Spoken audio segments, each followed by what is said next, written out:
Welcome to Surya tutorials. तो कैसे हो आप सब लोग। आज हम लोग जो है क्लास 10th के चैप्टर फर्स्ट जो कि हमारा केमिकल रिएक्शन एंड इक्वेशन है उसके फुल चैप्टर की एक्सप्लेनेशन को देखेंगे। तो बेटा इस चैप्टर को जो है मैं बिल्कुल बेसिक लेवल से आप लोगों को समझाना स्टार्ट करूंगा और हर एक कॉन्सेप्ट को बहुत डिटेल्ड में समझाऊंगा। और जितने भी टॉपिक्स को हम लोग पढ़ेंगे बेटा वो सारे टॉपिक्स जो हैं आपके 2023 बोर्ड एग्जाम्स के सिलेबस के ऊपर बेस्ड होंगे। तो ठीक है, बिना टाइम वेस्ट करते हुए बेटा हम लोग जो है अपने चैप्टर को स्टार्ट करते हैं। तो यहां से अगर हम लोग देखें तो हमारे चैप्टर का नेम क्या है, that is chemical reactions and equations. तो सबसे पहले हम लोगों को क्या पता होना चाहिए बेटा कि आखिर केमिकल्स क्या होते हैं, रिएक्शन क्या होती है और इक्वेशन क्या होती है। तो सबसे पहले हमारा क्वेश्चन क्या आएगा आपके माइंड में, आप लोगों ने हर जगह पढ़ लिया होगा कि chemical reactions and equations, chemical reaction क्या होती है, केमिकल इक्वेशंस क्या होती हैं, बट आपने कभी ये नहीं सुना होगा, कभी ये नहीं सोचा होगा कि आखिर केमिकल्स क्या होते हैं। तो अगर हम लोग केमिकल्स की बात करें बेटा तो केमिकल्स क्या हैं हमारे, केमिकल्स हमारे क्या हैं, दीज आर द सब्सटेंस। ये क्या है आपके, ये हमारे सब्सटेंस हैं जो किससे मिलकर के बन रहे हैं, जो हमारे मैटर से मिलकर बनते हैं। ठीक है, तो केमिकल्स क्या हो गए आपके, केमिकल्स आपके ऐसे सब्सटेंस हैं जो हमारे मैटर से मिलकर के बन रहे हैं। और आप लोगों ने पढ़ रखा है कि मैटर क्या है हमारा, कोई भी ऐसी चीज जिसका खुद का कोई मास हो और वो स्पेस को ऑक्युपाई कर रहा हो, that is called the matter. ठीक है, तो उसको हम लोग क्या बोलते हैं, मैटर बोलते हैं। और क्लास 9th में बेटा आप लोगों ने ये भी पढ़ा था कि जनरली हमारा जो मैटर है ये 3 फॉर्म्स में एग्जिस्ट करता है। ये नेचर में फिजिकली 3 फॉर्म्स में एग्जिस्ट करता है, that is solid, liquid and gases. Generally chemicals हमारे मैटर हैं और हम लोगों को ये पहले से ही पता है कि मैटर हमारे फिजिकल फॉर्म में 3 तरीके से नेचर में एग्जिस्ट करता है, that is solid, liquid and gas. तो इस चैप्टर में बेटा आप जितने भी केमिकल्स के बारे में पढ़ोगे ये सभी केमिकल्स आपके क्या होंगे बेटा, या तो ये सॉलिड होंगे, या तो ये लिक्विड्स होंगे, और या फिर ये हमारे क्या होंगे बेटा, ये हमारे गैसेस की फॉर्म में एग्जिस्ट कर रहे होंगे। ओके, तो आई होप आप लोगों को समझ में आ गया होगा कि आखिर केमिकल्स क्या होते हैं। तो यहां पर बेटा आप लोग नोट करके भी लिख सकते हो कि जितने भी केमिकल्स आप लोग पढ़ोगे इस चैप्टर में, या तो ये सॉलिड होंगे, या फिर ये आपके लिक्विड होंगे, और या फिर ये आपके क्या रहे होंगे बेटा, ये आपके गैसियस फॉर्म में रहे होंगे। अब हम लोग ये समझते हैं कि आखिर रिएक्शन का मतलब क्या होता है। ठीक है बेटा, तो रिएक्शन जो है आपके एक वर्ड से आया है, दैट इज टू रिएक्ट। इसका मतलब क्या होता है बेटा, इसका मतलब होता है प्रतिक्रिया। ठीक है, सपोज कर लीजिए आप और आपके फ्रेंड साथ साथ बैठे हो। ठीक है, अब जब आप और आपका फ्रेंड साथ साथ बैठा होगा तो क्या होगा बेटा, आपका एक फ्रेंड ने आपके कंटा मार दिया तो आप भी क्या करोगे, आप भी उसका कंटा मारोगे। तो क्या करने का मतलब है कि जब भी आपके 2 या 2 से ज्यादा फ्रेंड्स पास में आएंगे, आसपास 2 या 2 से ज्यादा फ्रेंड्स आपके आएंगे बेटा, तो आप लोग क्या करोगे, कुछ ना कुछ रिएक्ट करोगे, है ना, कोई ना कोई प्रतिक्रिया करोगे। ठीक, इसी तरीके से क्या होता है बेटा, जब हम लोग केमिस्ट्री की बात करते हैं या केमिकल्स की बात करते हैं, तो जब 2 या 2 से ज्यादा केमिकल्स, जब बेटा आपके 2 या 2 से ज्यादा केमिकल्स जो हैं उनको पास पास रख दिया जाता है तो वो भी क्या करते हैं बेटा, रिएक्ट करते हैं। वो क्या करते हैं, वो भी रिएक्ट करते हैं। अब जब ये रिएक्ट करते हैं बेटा तो यहाँ पे 2 कंडीशन होती हैं, या तो ये रिएक्ट करने के बाद कोई ना कोई न्यू प्रोडक्ट की फॉर्मेशन करते हैं, ठीक, या तो ये 2 केमिकल सब्सटेंस पास पास आएंगे और ये रिएक्ट करके कोई न्यू सब्सटेंस को बना लेंगे, और या एक ऐसी सिचुएशन होगी जब ये दोनों केमिकल सब्सटेंस रिएक्ट ही नहीं करेंगे, मींस ये लोग पास पास तो आएंगे लेकिन इनके बीच में कोई एक्शन और रिएक्शन नहीं होगा।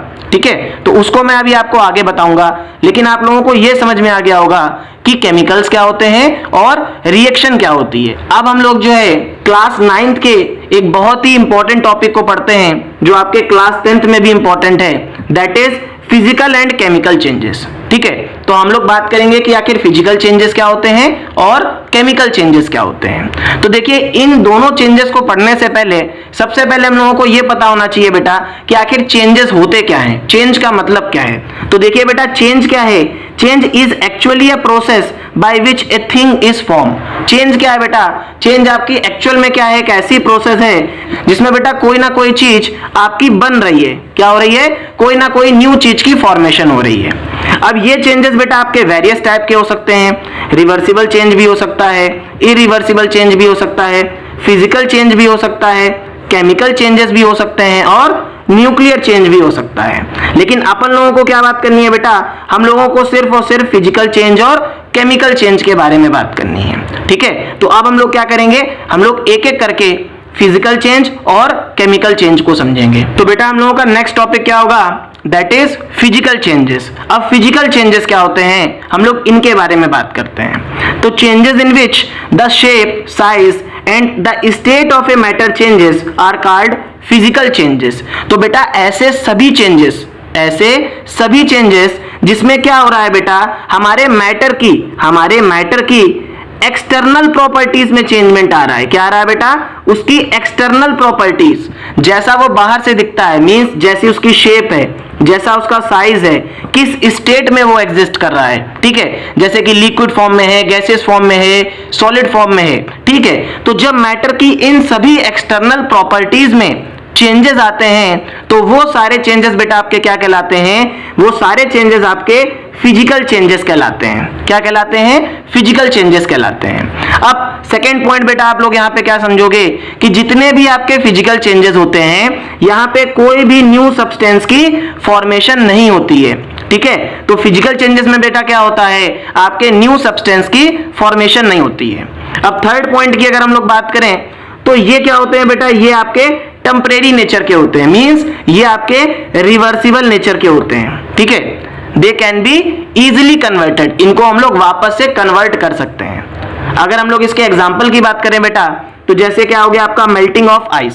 ठीक है, तो आइस का मेल्ट होना ये क्या है आपका बेटा, फिजिकल चेंज है, क्योंकि इसमें क्या हो रहा है बेटा, जो भी हमारा मैटर है उसकी स्टेट में चेंजमेंट आ रहा है। क्योंकि पहले हमारी आइस कैसी थी बेटा, सॉलिड थी, अब ये किस में कन्वर्ट हो जाएगी, अब ये आपकी लिक्विड फॉर्म में कन्वर्ट हो जाएगी।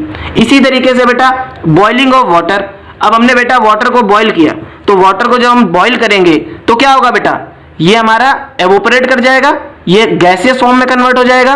लेकिन अगर हम लोग क्या करें बेटा, अगर इस वाटर के ऊपर हम लोग एक प्लेट लगा दें तो वापस से हम लोग को वाटर किस फॉर्म में मिल जाएगा, छोटी छोटी ड्रॉपलेट्स की फॉर्म में मिल जाएगा कि नहीं मिल जाएगा।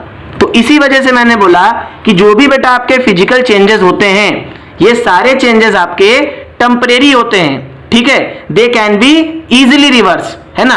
अब थर्ड एग्जांपल आपका क्या हो गया बेटा, that is shredding of paper. अब जैसे बेटा आपके पास एक पेपर का टुकड़ा है, मैंने कहा बेटा ये आपका पूरा पेपर है, अब आप इस पेपर को फाड़ दो, आप वापस से इस पेपर को चिपका सकते हो कि नहीं चिपका सकते हो, तो that is also a physical change. तो ऐसे सभी चेंजेस बेटा जिसमें हम लोग मैटर की एक्सटर्नल प्रॉपर्टीज को चेंज करते हैं वो सभी चेंजेस आपके क्या कहलाते हैं, फिजिकल चेंजेस कहलाते हैं। अब हम लोग जो है बेटा केमिकल चेंजेस के बारे में देख लेते हैं। तो केमिकल चेंजेस आपके क्या होते हैं, तो ऐसे सभी चेंजेस जिसमें बेटा क्या हो रहा हो, हमारे मैटर के कंपोजिशन में चेंज हो रहा हो, मींस ऐसे सभी चेंजेस बेटा जिसमें हमारे मैटर के इंटरनल प्रॉपर्टीज में चेंजमेंट आ रहा हो। क्या आ रहा हो बेटा, इंटरनल प्रॉपर्टीज में चेंजमेंट आ रहा हो, तो वो सारे चेंजेस आपके क्या कहलाते हैं बेटा, केमिकल चेंजेस कहलाते हैं। तो बेटा 12 से 13 साल की एज के बाद क्या होता है कि जो भी आपके गर्ल्स एंड बॉयज होते हैं उनमें क्या होने लगता है, उनमें हार्मोनल चेंज आने लगता है। तो इसका मतलब क्या हो रहा है बेटा कि उनकी इंटरनल प्रॉपर्टी चेंज हो रही है। ठीक इसी तरीके से क्या होता है बेटा, जब आपके मैटर की इंटरनल प्रॉपर्टी में चेंजमेंट आए तो वो सारे चेंजेस आपके क्या कहलाते हैं, केमिकल चेंजेस कहलाते हैं। ओके, अब ये केमिकल चेंजेस में क्या होता है बेटा कि जब भी आपके केमिकल चेंजेस होंगे तो कोई ना कोई न्यू सब्सटेंस की फॉर्मेशन जरूर होगी। ठीक है, और ये हमारे जितने भी केमिकल चेंजेस होते हैं बेटा they are of permanent in nature, they can't be reverse, इनको हम लोग रिवर्स नहीं कर सकते हैं, ये आपके इरिवर्सिबल नेचर के होते हैं। अगर बेटा हम लोग इसके एग्जांपल की बात करें तो जैसे आपका हो गया formation of curd from milk. अब आपने मिल्क से बेटा क्या बनाया, आपने मिल्क से दही बनाया, कर्ड बनाया, तो that is a chemical change. अब वापस से आप कर्ड से मिल्क नहीं बना सकते, तो इसीलिए मैंने बोला कि जितने भी आपके केमिकल चेंजेस होंगे ये आपके परमानेंट नेचर को शो करेंगे और इरिवर्सिबल होंगे। सेकेंड आपका क्या हो गया बेटा, फर्मेंटेशन ऑफ फ्रूट। अब फर्मेंटेशन का मतलब होता है बेटा आपका पकना। ठीक है, तो जब आपका कोई भी फ्रूट बेटा फर्मेंटेशन करेगा, मींस जब वो फ्रूट पक जाएगा तो वापस से आप उसको कन्वर्ट नहीं कर सकते हो कच्चे में, तो that is also a chemical change. इसी तरीके से बेटा आपका रेस्पिरेशन हो गया, फोटोसिंथेसिस हो गया और डाइजेशन ऑफ फूड हो गया। ये सभी आपके बेटा क्या हैं, ये सभी आपके केमिकल चेंजेस हैं। क्योंकि इनमें क्या हो रहा है बेटा, आपका कोई ना कोई न्यू सब्सटेंस की फॉर्मेशन हो रही है और ये इरिवर्सिबल नेचर को शो कर रहे हैं। तो बेटा अब हम लोग जो है अपने फर्स्ट टॉपिक को पढ़ते हैं, दैट इज केमिकल रिएक्शंस। ठीक है, तो हम लोग बात करेंगे कि आखिर केमिकल रिएक्शंस होते क्या हैं। ठीक है, अभी तक आप लोगों ने क्या पढ़ा कि केमिकल्स क्या होते हैं, रिएक्शन का मतलब क्या होता है। अब आप लोगों ने फिजिकल और केमिकल चेंजेस पढ़े, ठीक है, बहुत सारे एग्जांपल्स पढ़े। अब हम लोग क्या पढ़ेंगे कि आखिर केमिकल रिएक्शन क्या है। तो बेटा अगर हम लोग केमिकल रिएक्शन की बात करें तो केमिकल रिएक्शन आपकी एक ऐसी प्रोसेस है, केमिकल रिएक्शन क्या है बेटा, आपकी एक ऐसी प्रोसेस है जिसमें जब भी आपके दो या दो से ज्यादा केमिकल सब्सटेंस कंबाइन करेंगे या रिएक्ट करेंगे, देखिए जब आपके दो या दो से ज्यादा केमिकल सब्सटेंस कंबाइन कर जाएं या रिएक्ट कर जाएं और उनकी वजह से अगर आपका एक न्यू सब्सटेंस की फॉर्मेशन हो रही है तो इस पूरी इंटायर प्रोसेस को बेटा हम लोग क्या बोलते हैं, केमिकल रिएक्शन बोलते हैं। ठीक है, जैसे मैंने कहा बेटा आपके पास एक ए केमिकल सब्सटेंस है और एक बी केमिकल सब्सटेंस है। अब आपने जब बेटा इन केमिकल सब्सटेंस को पास पास रखा तो ये केमिकल सब्सटेंस क्या करेंगे बेटा, आपके ये केमिकल्स आपके क्या करेंगे, कंबाइन करेंगे। आप बोल सकते हो या तो ये कंबाइन करेंगे या तो ये रिएक्ट करेंगे, और जब ये रिएक्ट करेंगे बेटा तो रिएक्ट करने के बाद अगर एक न्यू सब्सटेंस की फॉर्मेशन कर रहे हैं तो इस पूरी इंटायर प्रोसेस को अपन लोग क्या बोलते हैं, केमिकल रिएक्शन बोलते हैं। ठीक है, and this process is very important क्योंकि बेटा यहां से आपका 1-2 नंबर की डेफिनेशन हमेशा पूछी जाती है। ठीक है, तो अभी तक तो हम लोगों ने एक जर्नल एग्जांपल ले लिया था, अब हम लोग क्या करते हैं, इसका एक रियल एग्जांपल लेते हैं। तो बेटा देखिए जब आपका हाइड्रोजन क्लोरीन के साथ क्या कर रहा है, रिएक्ट कर रहा है, जब आपका हाइड्रोजन क्लोरीन के साथ रिएक्ट कर रहा है तो ये क्या फॉर्म कर रहा है बेटा, हाइड्रोजन क्लोराइड को फॉर्म कर रहा है। तो हाइड्रोजन क्लोराइड आपका क्या है बेटा, न्यू सब्सटेंस है, और ये हाइड्रोजन और क्लोरीन क्या है बेटा, ये आपके दो केमिकल सब्सटेंस है जो आपस में रिएक्ट कर रहे हैं तो एक न्यू सब्सटेंस की फॉर्मेशन हो रही है। तो इस पूरी प्रोसेस को बेटा क्या बोला जाएगा, इस इंटायर प्रोसेस को अपन लोग क्या बोलेंगे, केमिकल रिएक्शन बोलेंगे।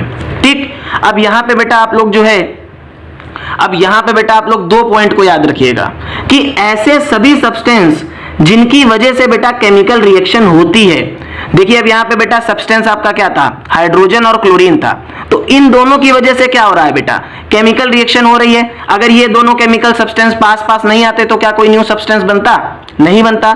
तो ऐसे सभी सब्सटेंस बेटा जिनकी वजह से केमिकल रिएक्शन होती है वो सारे सब्सटेंस आपके बेटा क्या कहलाते हैं, रिएक्टेंट्स कहलाते हैं। क्या कहलाते हैं बेटा, रिएक्टेंट्स कहलाते हैं। क्लियर हो गया कि नहीं क्लियर हो गया। अच्छा अब एक चीज आप लोग और समझ लीजिए, जब रिएक्टेंट्स बेटा आपके रिएक्ट करते हैं तो जो न्यू सब्सटेंस बनता है बेटा, जो न्यू सब्सटेंस हमको एज ए रिजल्ट मिलता है हमारी केमिकल रिएक्शन में, वो न्यू सब्सटेंस आपका क्या कहलाता है, वो आपका प्रोडक्ट कहलाता है। ठीक है, तो केमिकल रिएक्शन आप लोगों को समझ में आ गया। अब आप लोगों ने कहा सर मुझे बिल्कुल क्लियर हो गया कि केमिकल रिएक्शन क्या होती है। अब आप लोगों के माइंड में क्वेश्चन आ रहा होगा, आप लोगों के शायद माइंड में क्वेश्चन आ रहा हो या ना आ रहा हो, बट मेरे माइंड में तो एक क्वेश्चन आ रहा है कि सर ये बताइए कि किस तरीके से हम लोग जो है ये आइडेंटिफाई करेंगे कि केमिकल रिएक्शन हुई भी है कि नहीं हुई है। भाई हमको कैसे पता चलेगा कि केमिकल रिएक्शन हुई है कि नहीं हुई है। अब हम लोग क्या करने जा रहे हैं बेटा, हम लोग अपने नेक्स्ट टॉपिक में ये समझने जा रहे हैं कि कितने सारे मेथड से हम लोग ये आइडेंटिफाई कर सकते हैं कि केमिकल रिएक्शन हो रही है कि नहीं हो रही है। तो बेटा हम लोगों का नेक्स्ट टॉपिक क्या है, that is characteristics of A chemical reaction. अब हम लोग क्या करेंगे बेटा, हम लोग वो वेरियस तरीके देखेंगे जिससे हम लोग ये आइडेंटिफाई कर सकते हैं कि हमारी केमिकल रिएक्शन हुई है कि नहीं हुई है। तो हमारा फर्स्ट पॉइंट क्या है, that is change in state of matter. तो बेटा हम लोग कब कह सकते हैं कि केमिकल रिएक्शन हुई है, तो अगर हमारे मैटर की, अगर बेटा हमारे मैटर की स्टेट में चेंजमेंट आ जाए। मान लीजिए हमारा मैटर क्या था बेटा, सॉलिड था, अगर वो सॉलिड से लिक्विड हो जा रहा है, लिक्विड से गैसियस फॉर्म में कन्वर्ट हो जा रहा है, तो हम लोग क्या कर सकते हैं बेटा, इस तरीके से भी क्या कर सकते हैं, आइडेंटिफाई कर सकते हैं कि केमिकल रिएक्शन हुई होगी। अब जैसे अगर हम लोग बेटा इसको एक एग्जांपल के तौर पे समझें तो बेटा आप लोग यहाँ पे देखिए कि अगर हाइड्रोजन हमारा क्लोरीन के साथ रिएक्ट कर रहा है, तो हाइड्रोजन जब हमारा क्लोरीन के साथ रिएक्ट कर रहा है तो ये क्या फॉर्म कर रहा है, हाइड्रोजन क्लोराइड को फॉर्म कर रहा है। ठीक है, तो हाइड्रोजन हमारी किस स्टेट में था, गैसियस स्टेट में था, क्लोरीन हमारी किस फॉर्म में थी, गैसियस फॉर्म में थी, और जब इसने एक न्यू सब्सटेंस की फॉर्मेशन करी तो हमको क्या मिला, हाइड्रोजन क्लोराइड मिला। जो किस नेचर में था, जो आपका लिक्विड फॉर्म में था। तो आप यहां से क्या बोल सकते हो, आप ये बोल सकते हो कि अगर हमारी मैटर की स्टेट में चेंजमेंट आता है तो हम लोग ये बोल सकते हैं कि केमिकल रिएक्शन क्या हो रही होगी, टेक प्लेस कर रही होगी। इसी तरीके से अगर हम लोग सेकेंड एग्जाम्पल को देखें तो बेटा हाइड्रोजन जब आपका ऑक्सीजन के साथ रिएक्ट कर रहा है, तो हाइड्रोजन भी देखिए आपकी गैस है, ऑक्सीजन भी आपकी गैस है, ये दोनों जब आपस में कंबाइन करे, रिएक्ट करे, इन्होंने क्या बनाया बेटा, इन्होंने वाटर को बनाया, दैट इज H2O। क्या बनाया, वाटर की फॉर्मेशन करी, जो आपका किस फॉर्म में था, जो आपका लिक्विड फॉर्म में था। तो यहां पर भी क्या हो रहा है बेटा, यहां पर क्या था, जो भी आपके रिएक्टेंट थे ये आपके गैसियस फॉर्म में थे, ठीक है।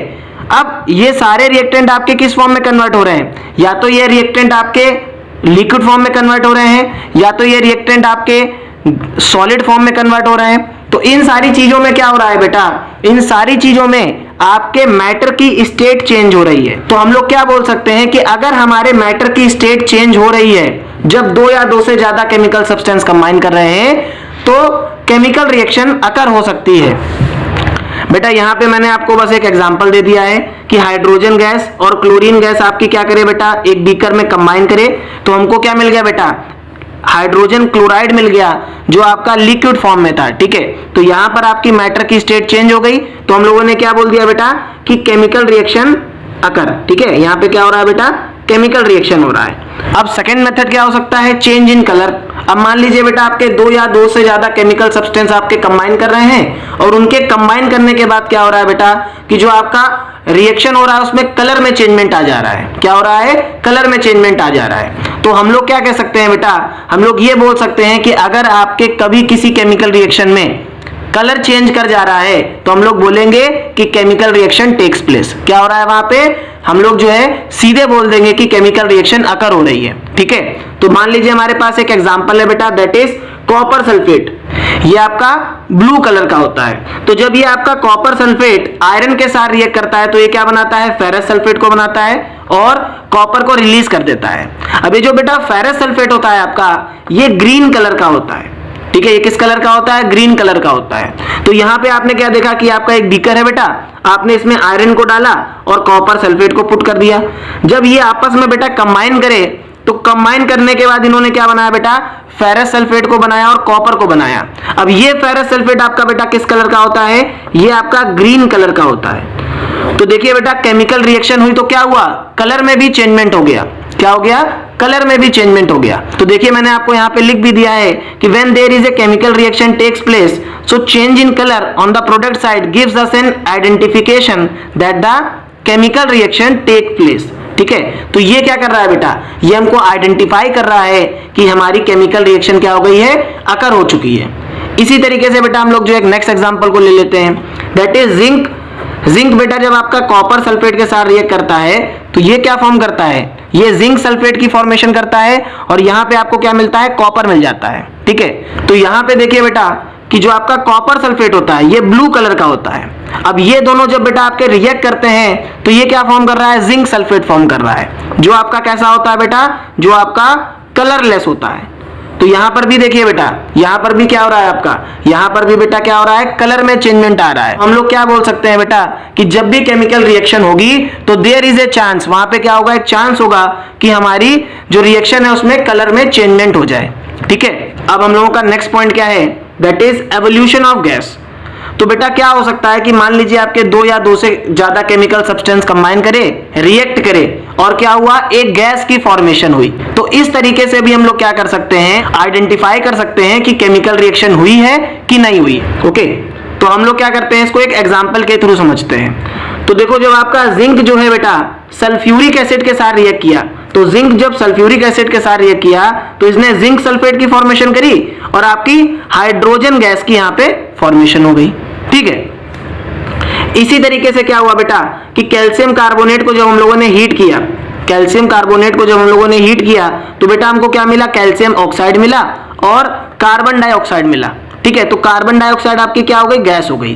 तो हमने क्या कहा बेटा कि जब भी आपकी केमिकल रिएक्शन होगी, so there is a chance, वहां पे क्या हो सकता है बेटा, एक चांस हो सकता है कि उस केमिकल रिएक्शन में हमारी गैस भी प्रोड्यूस हो सकती है, ठीक है। अब आपके दिमाग में क्वेश्चन आ रहा होगा सर कि सर ये बताइए गैसेस तो हमारी कलरलेस होती हैं, आप ये बताइए सर कि गैस जो होती है वो तो हमारी कलरलेस होती है, हम लोग तो गैस को नहीं देख सकते हैं। कुछ गैसेस ऐसी होती हैं जिनका कलर होता है, ठीक, बाकी सारी गैसेस तो कलरलेस होती है ना।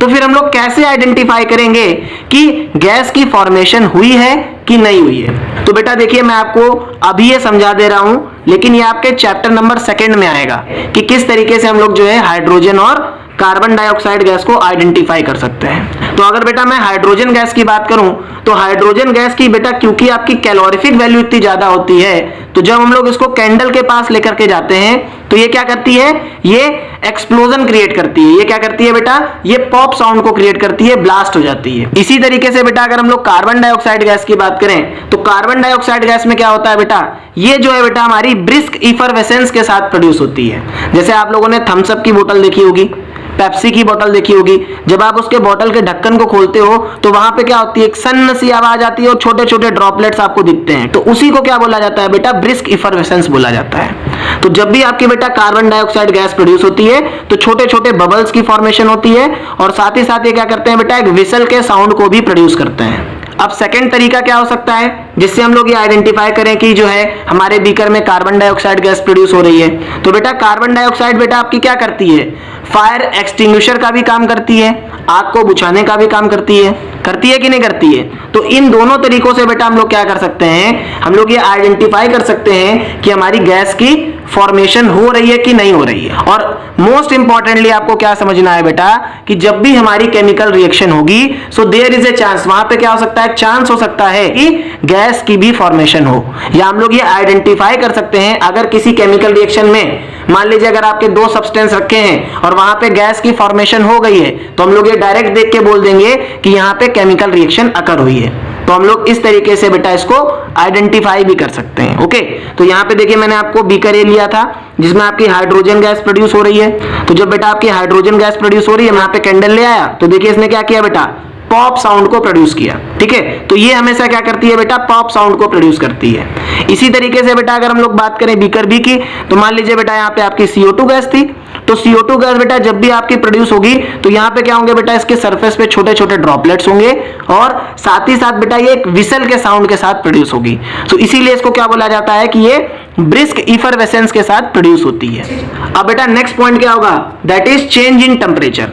तो अगर किसी भी केमिकल रिएक्शन में बेटा हमारा टेम्परेचर में चेंजमेंट आ रहा है, ठीक है, तो हम लोग क्या बोल देंगे, हम लोग बोल देंगे कि क्या हो रही है, यहाँ पे केमिकल रिएक्शन हो रही है। कैसे? अब आप बोलोगे सर टेम्परेचर चेंज कैसे हो सकता है? तो जनरली बेटा टेम्परेचर चेंज जो है आपका 2 तरीके से हो सकता है, या तो भाई हॉटनेस हो सकती है या कोल्डनेस हो सकती है। आपने एक बीकर में बेटा 2 केमिकल सब्सटेंस को डाला, आपने एक बीकर में 2 केमिकल सब्सटेंस को डाला, ए और बी। अब ये दोनों आपस में बेटा जब रिएक्ट करे, तो रिएक्ट करने के बाद जब आपने बीकर को टच करके देखा तो यहाँ पे क्या हो गया, आपका बीकर हॉट था, तो आपने क्या बोला कि टेम्परेचर में चेंजमेंट आया, तो क्या हो गई, केमिकल रिएक्शन अकर हुई होगी। इसी तरीके से क्या हुआ, आपने सी और डी इन दोनों केमिकल सब्सटेंस को कंबाइन किया। आपने क्या किया, आपने सी और डी इन दोनों केमिकल सब्सटेंस को कंबाइन किया, और आपने अगेन क्या किया, बीकर को टच किया, और आपने देखा कि आपका बीकर कैसा है, अब ठंडा है, कोल्ड हो गया। तो यहां पर क्या हो रहा है बेटा, कि जब टेम्परेचर में चेंजमेंट आ रहा है तो इसकी वजह से भी हम लोग क्या बोल सकते हैं कि केमिकल रिएक्शन अकर हो रही होगी। तो अब हम लोग जो है इसको एक एग्जांपल के थ्रू समझ लेते हैं कि कैल्शियम ऑक्साइड बेटा जब आपका वाटर के साथ रिएक्ट करता है तो ये क्या फॉर्म करता है, कैल्शियम हाइड्रोक्साइड की फॉर्मेशन करता है। ठीक है, और यहाँ पे बहुत सारी हीट प्रोड्यूस होती है। क्या हो रही है, हीट प्रोड्यूस हो रही है। तो देखिए बेटा ये दोनों नॉर्मल टेम्परेचर के थे, लेकिन जब बीकर में क्या हुई, हीट प्रोड्यूस हुई, तो हम लोगों ने देख के ही आइडेंटिफाई कर लिया कि केमिकल रिएक्शन हो रही होगी। इसी तरीके से हम लोग अपने नेक्स्ट एग्जांपल को देखते हैं। तो कैल्शियम कार्बोनेट हमारा था बेटा, ये एक बहुत ही कॉम्प्लेक्स सब्सटेंस था। ठीक है, अब हमने क्या किया बेटा, हम लोगों ने इसको हीट प्रोवाइड करी, हम लोगों ने क्या किया, इसको हीट प्रोवाइड करी, और इस सब्सटेंस ने क्या किया बेटा, इसने हीट को एब्जॉर्ब कर लिया, इसने हीट को एब्जॉर्ब किया और कैल्शियम ऑक्साइड और कार्बन डाइऑक्साइड की फॉर्मेशन करी। तो बेटा अगर कोई सब्सटेंस आपका हीट को ऑब्जॉर्व कर रहा है, अगर कोई सब्सटेंस आपका हीट को एब्जॉर्ब कर रहा है, तो वो खुद कैसा रहा होगा, वो आपका कोल्ड रहा होगा कि नहीं रहा होगा। इस तरीके से बेटा हम लोग क्या बोल सकते हैं, हम लोग ये बोल सकते हैं कि जब भी हमारी केमिकल रिएक्शन होगी तो टेम्परेचर भी चेंज हो सकता है, या तो हमारा बीकर ठंडा हो सकता है या हमारा बीकर गर्म हो सकता है। क्लियर हो गया कि नहीं क्लियर हो गया? तो बेटा अब हम लोग जो है अपने नेक्स्ट कैरेक्टरिस्टिक को देख लेते हैं, that is formation of precipitate. तो सबसे पहले आप लोगों के माइंड में आ रहा होगा सर कि आखिर ये प्रेसिपिटेट होता क्या है। तो मैंने कहा बेटा the remaining substance that is present in the beaker और लेफ्ट बिहाइंड। तो बेटा जो भी हमारे बीकर में रिमेनिंग और इनसॉल्युबल सब्सटेंस बचा रह जाता है उसको हम लोग क्या बोलते हैं, प्रेसिपिटेट बोलते हैं। तो मैंने आपसे क्या बोला बेटा कि मान लीजिए आपके पास दो केमिकल सब्सटेंस हैं ए और बी। अब ये दोनों केमिकल सब्सटेंस बेटा आपके जब रिएक्ट करे तो इन्होंने क्या किया, एक न्यू सब्सटेंस की फॉर्मेशन करी और ये न्यू सब्सटेंस आपका क्या था बेटा, ये आपके बीकर में नीचे सेटल हो गया जा करके। तो आप लोग बड़े आसानी से इसको देख करके क्या कर सकते हो, आइडेंटिफाई कर सकते हो कि यहाँ पे क्या हो रही होगी बेटा, यहाँ पर आपकी केमिकल रिएक्शन टेक प्लेस हो रही होगी। क्या हो रहा होगा यहाँ पे आपका, यहाँ पे आपकी केमिकल रिएक्शन अकर हो रही होगी। ठीक है, तो अब हम लोग जो है इसको एक एग्जांपल के तौर पे समझ लेते हैं। तो बेटा जब आपका लेड नाइट्रेट पोटेशियम आयोडाइड के साथ रिएक्ट करता है तो ये क्या फॉर्म करता है, आपका लेड आयोडाइड की फॉर्मेशन करता है और साथ ही साथ आपका यहाँ पे क्या बनता है बेटा, पोटेशियम नाइट्रेट बनता है। तो यहाँ पे जो बेटा आपका ये लेड आयोडाइड होता है that is of yellow colour. ये किस कलर का होता है, ये येलो कलर का होता है और ये क्या करता है बेटा, ये इनसॉल्युबल होता है। तो बेटा हम लोग जो है इस इनसॉल्युबल सब्सटेंस को बड़े आसानी से देख करके बता सकते हैं कि हमारी केमिकल रिएक्शन अकर हुई होगी। तो ये सारे क्या थे बेटा आपके, ये सारे आपके कैरेक्टरिस्टिक्स थे जिनको हम लोग बड़े आसानी से देख करके बता सकते थे कि whether a chemical reaction takes place और नॉट। अब हम लोग जो है बेटा अपने नेक्स्ट टॉपिक को देखते हैं, that is ways to make chemical reaction more informative. अब हम लोग जो है डिफरेंट वेज के बारे में बात करेंगे जिनसे हम लोग जो है अपनी जो भी हमारी केमिकल रिएक्शन है उसको और इंफॉर्मेटिव बना सकते हैं। तो बेटा मान लीजिए अगर हमारे पास कोई केमिकल सब्सटेंस सॉलिड फॉर्म में है तो हम लोग उसके आगे अगर स्मॉल एस से रिप्रेजेंट कर देंगे तो हमको मैटर की स्टेट के बारे में पता चल जाएगा। इसी तरीके से लिक्विड को हम लोग एल से रिप्रेजेंट कर देंगे। यहाँ पे साथ ही साथ बेटा आप लोग एक चीज देखो, हम लोग इंफॉर्मेटिव तो बना रहे हैं, साथ ही साथ हम लोग ये भी देख रहे हैं बेटा कि किस तरीके से हम लोगों को रिप्रेजेंट करना है। ठीक है, तो अगर सॉलिड है तो आप इसको एस से रिप्रेजेंट कर सकते हो, लिक्विड है तो आप एल से रिप्रेजेंट कर सकते हो, गैस है बेटा तो गैस को आप जी से रिप्रेजेंट कर सकते हो, या ये गैस क्या करती है, हवा में उड़ जाती है तो आप इसको अपसाइड एरो से रिप्रेजेंट कर सकते हो। प्रेसिपिटेट को बेटा आप लोग पीपीटी से भी रिप्रेजेंट कर सकते हो, या फिर आप लोग जो है क्योंकि ये बेटा हमारा क्या होता है, इनसॉल्युबल सब्सटेंस होता है, तो इनसॉल्युबल सब्सटेंस है बेटा तो क्या करेगा, ये आपका सेटल करेगा, तो इसीलिए हम लोग इसको डाउनवर्ड एरो से भी रिप्रेजेंट कर सकते हैं। एक्वस सॉल्यूशन को बेटा हम लोग एक्यू से रिप्रेजेंट करते हैं। तो एक्वस सॉल्यूशन क्या होती है बेटा, एक्वस सॉल्यूशन अगर कोई भी सब्सटेंस है बेटा अगर उसकी सॉल्यूशन को अगर हम लोग वाटर के साथ कंबाइन कर दें तो वो हमारी सॉल्यूशन क्या कहलाती है बेटा, एक्वस सॉल्यूशन कहलाती है। ठीक है, इसी तरीके से अगर हम लोग हीट को देखें तो हीट को बेटा हम लोग डेल्टा से रिप्रेजेंट करते हैं। ठीक है, आपको एक ट्रायंगल दिख रहा होगा बट इसको डेल्टा बोलते हैं। ठीक है, इसी तरीके से अगर किसी रिएक्शन में हम लोगों ने एनर्जी का यूज किया है तो हम लोग लाइट को एच न्यू से रिप्रेजेंट कर सकते हैं। तो ये क्या है बेटा, ये हमारे पास बहुत सारे डिफरेंट तरीके हैं जिनसे हम लोग क्या कर सकते हैं, अपनी इक्वेशन को, जो भी हमारी केमिकल इक्वेशन है उसको इंफॉर्मेटिव बना सकते हैं और उसको अच्छे तरीके से रिप्रेजेंट कर सकते हैं। ठीक, तो अब हम लोग जो है अपने नेक्स्ट टॉपिक की तरफ मूव करते हैं, दैट इज केमिकल इक्वेशंस। तो हम लोगों ने केमिकल रिएक्शंस तो समझ लिया कि केमिकल रिएक्शन क्या होती हैं, अब हम लोग केमिकल इक्वेशंस के बारे में बात करते हैं। तो द मेथड और technique of representation of chemical reactions is known as chemical equations. तो बेटा जिस मेथड से या जिस टेक्निक से हम लोग क्या करते हैं, हम लोग अपनी केमिकल रिएक्शंस को रिप्रेजेंट करते हैं, तो वो रिप्रेजेंटेशन का जो तरीका होता है हमारा, that is called the chemical equation. वो क्या कहलाता है आपका बेटा, केमिकल इक्वेशन कहलाता है। ठीक है, अब जैसे मैंने बोला कि मैग्नीशियम बेटा, मैग्नीशियम जब आपका ऑक्सीजन के साथ रिएक्ट किया तो इसने मैग्नीशियम ऑक्साइड की फॉर्मेशन करी। ठीक है, तो ये जो आपका रिप्रेजेंट करने का तरीका है, ये जो पूरी केमिकल रिएक्शन है बेटा, इसको जो रिप्रेजेंट करने का जो आपका पैटर्न है या जो आपका मेथड है, ये क्या कहलाता है आपका बेटा, ये आपका केमिकल इक्वेशन कहलाता है। अब बेटा क्लास 10th में हम लोगों के पास दो मेथड्स हैं, दैट इज वर्ड इक्वेशन और केमिकल फॉर्मूला। तो एक एक करके हम लोग क्या देखेंगे बेटा, एक एक करके हम लोग ये समझेंगे कि वर्ड इक्वेशन में हम लोग किस तरीके से अपनी केमिकल इक्वेशन को रिप्रेजेंट करते हैं, और फिर हम लोग ये देखेंगे कि केमिकल फॉर्मूले में किस तरीके से हम लोग अपनी रिएक्शन को रिप्रेजेंट करते हैं। ठीक है, जो भी हमारी केमिकल रिएक्शन हो रही है। तो हमारा फर्स्ट पार्ट क्या होगा बेटा, दैट इज वर्ड इक्वेशन। तो अगर हम लोग वर्ड इक्वेशन की बात करें, so when we represent the chemical equation in simple words that are called word equation. तो बेटा जब भी हम लोग अपनी केमिकल रिएक्शन को, जो भी हमारी केमिकल रिएक्शन गिवन है, अगर उसको बेटा हम लोग जो है सिंपल वर्ड्स में रिप्रेजेंट करें, अगर हम लोग बेसिक इंग्लिश वर्ड्स में अपनी रिएक्शन को रिप्रेजेंट कर दें, तो दैट टाइप ऑफ रिएक्शन या that type of equation is called word equation. उस टाइप की केमिकल इक्वेशन को क्या बोला जाएगा? वर्ड इक्वेशन बोला जाएगा। अब जैसे मैग्नीशियम को बेटा हम लोगों ने क्या लिखा? डायरेक्ट इंग्लिश फॉर्म में मैग्नीशियम लिख दिया, ठीक है। इसी तरीके से कॉपर सल्फेट को डायरेक्ट कॉपर सल्फेट लिख दिया। तो देखिए इस तरीके से जब बेटा हम लोग अपनी केमिकल रिएक्शन को रिप्रेजेंट करते हैं, तो ये क्या कहलाती है? आपकी वर्ड इक्वेशन कहलाती है। क्या कहलाती है बेटा? आपकी ये आपकी वर्ड इक्वेशन कहलाती है। साथ ही साथ बेटा आप लोग एक बात को और समझिएगा कि ये जो आपका राइट हैंड साइड एरो है, ठीक है, ये जो राइट हैंड साइड की डायरेक्शन में आपका जो एरो है, ये क्या रिप्रेजेंट करता है बेटा? ये हमारे केमिकल रिएक्शन की डायरेक्शन को रिप्रेजेंट करता है। ये हमें ये बताता है कि हमारी केमिकल रिएक्शन किस डायरेक्शन की तरफ हो रही है। अगर ये राइट हैंड साइड की तरफ है तो इसका मतलब हमारी chemical reaction right hand side की तरफ है, मींस फॉरवर्ड डायरेक्शन में हो रही है। अगर ये बेटा एरो आपका लेफ्ट हैंड साइड की तरफ है, इस तरीके से है, तो ये क्या रिप्रेजेंट करेगा बेटा? कि जो हमारी केमिकल रिएक्शन है ये हमारी बैकवर्ड डायरेक्शन में हो रही है, ठीक है। तो एरो क्या रिप्रेजेंट करता है बेटा? ये हमारे केमिकल रिएक्शन के डायरेक्शन को बताता है। तो वर्ड इक्वेशन समझ में आ गई।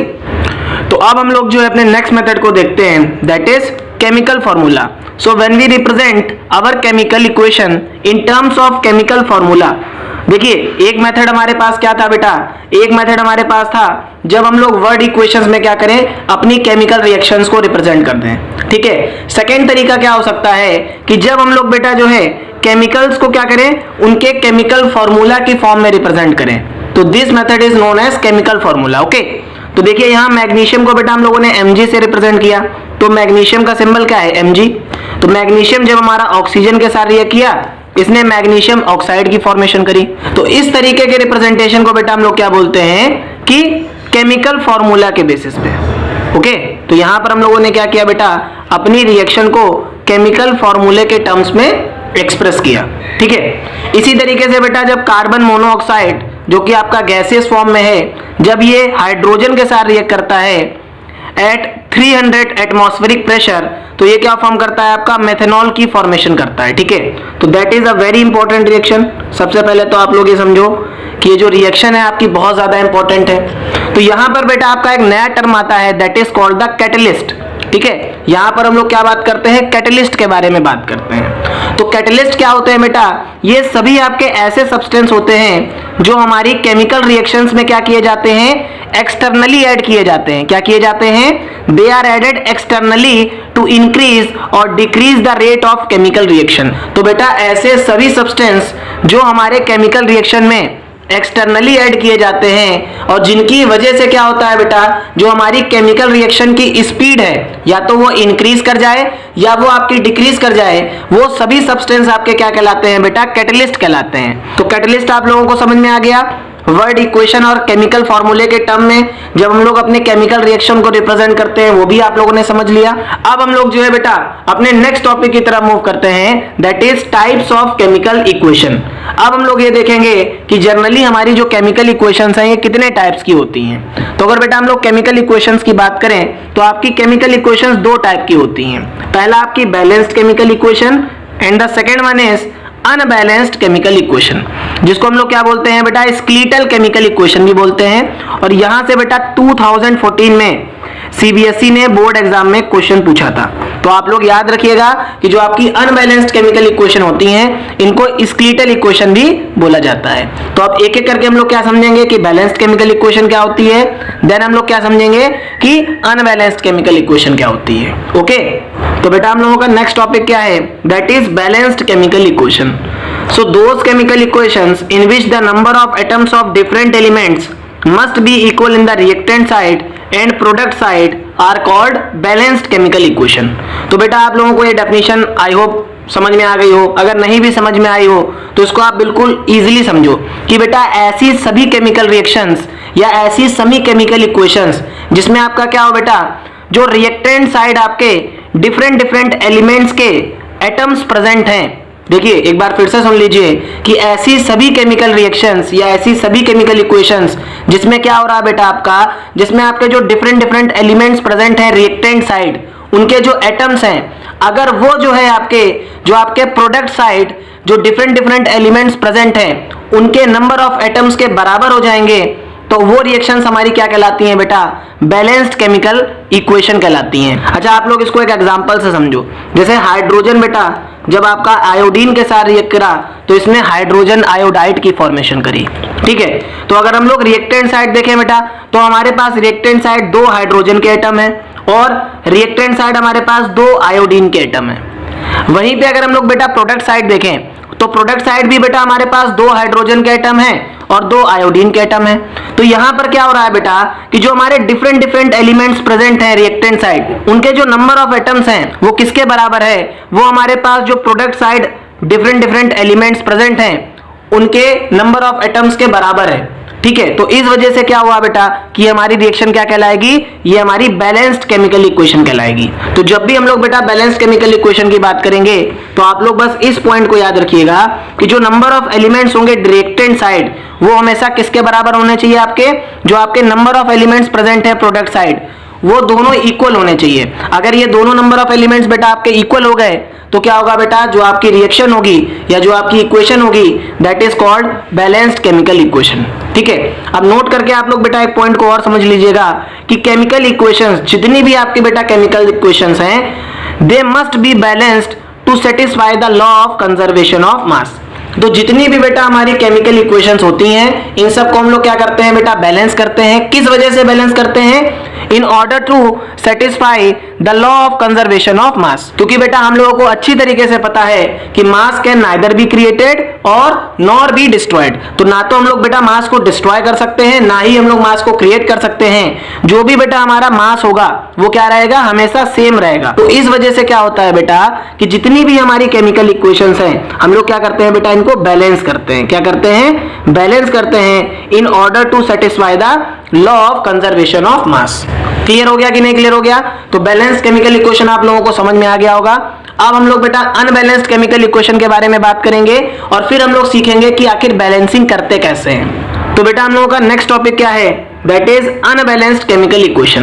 तो अगर हम लोग अनबैलेंस्ड केमिकल इक्वेशन की बात करें तो अनबैलेंस्ड केमिकल इक्वेशंस आपकी कैसी इक्वेशंस होंगी जिसमें बेटा जो हमारे reactant side different different elements present हैं उनके जो नंबर ऑफ एटम्स हैं अगर वो हमारे प्रोडक्ट साइड जो डिफरेंट डिफरेंट एलिमेंट्स प्रेजेंट हैं उनके नंबर ऑफ एटम्स के बराबर नहीं होंगे तो उस टाइप की केमिकल रिएक्शन को या उस टाइप की केमिकल इक्वेशन को हम लोग क्या बोलेंगे, अनबैलेंस्ड केमिकल इक्वेशन बोलेंगे।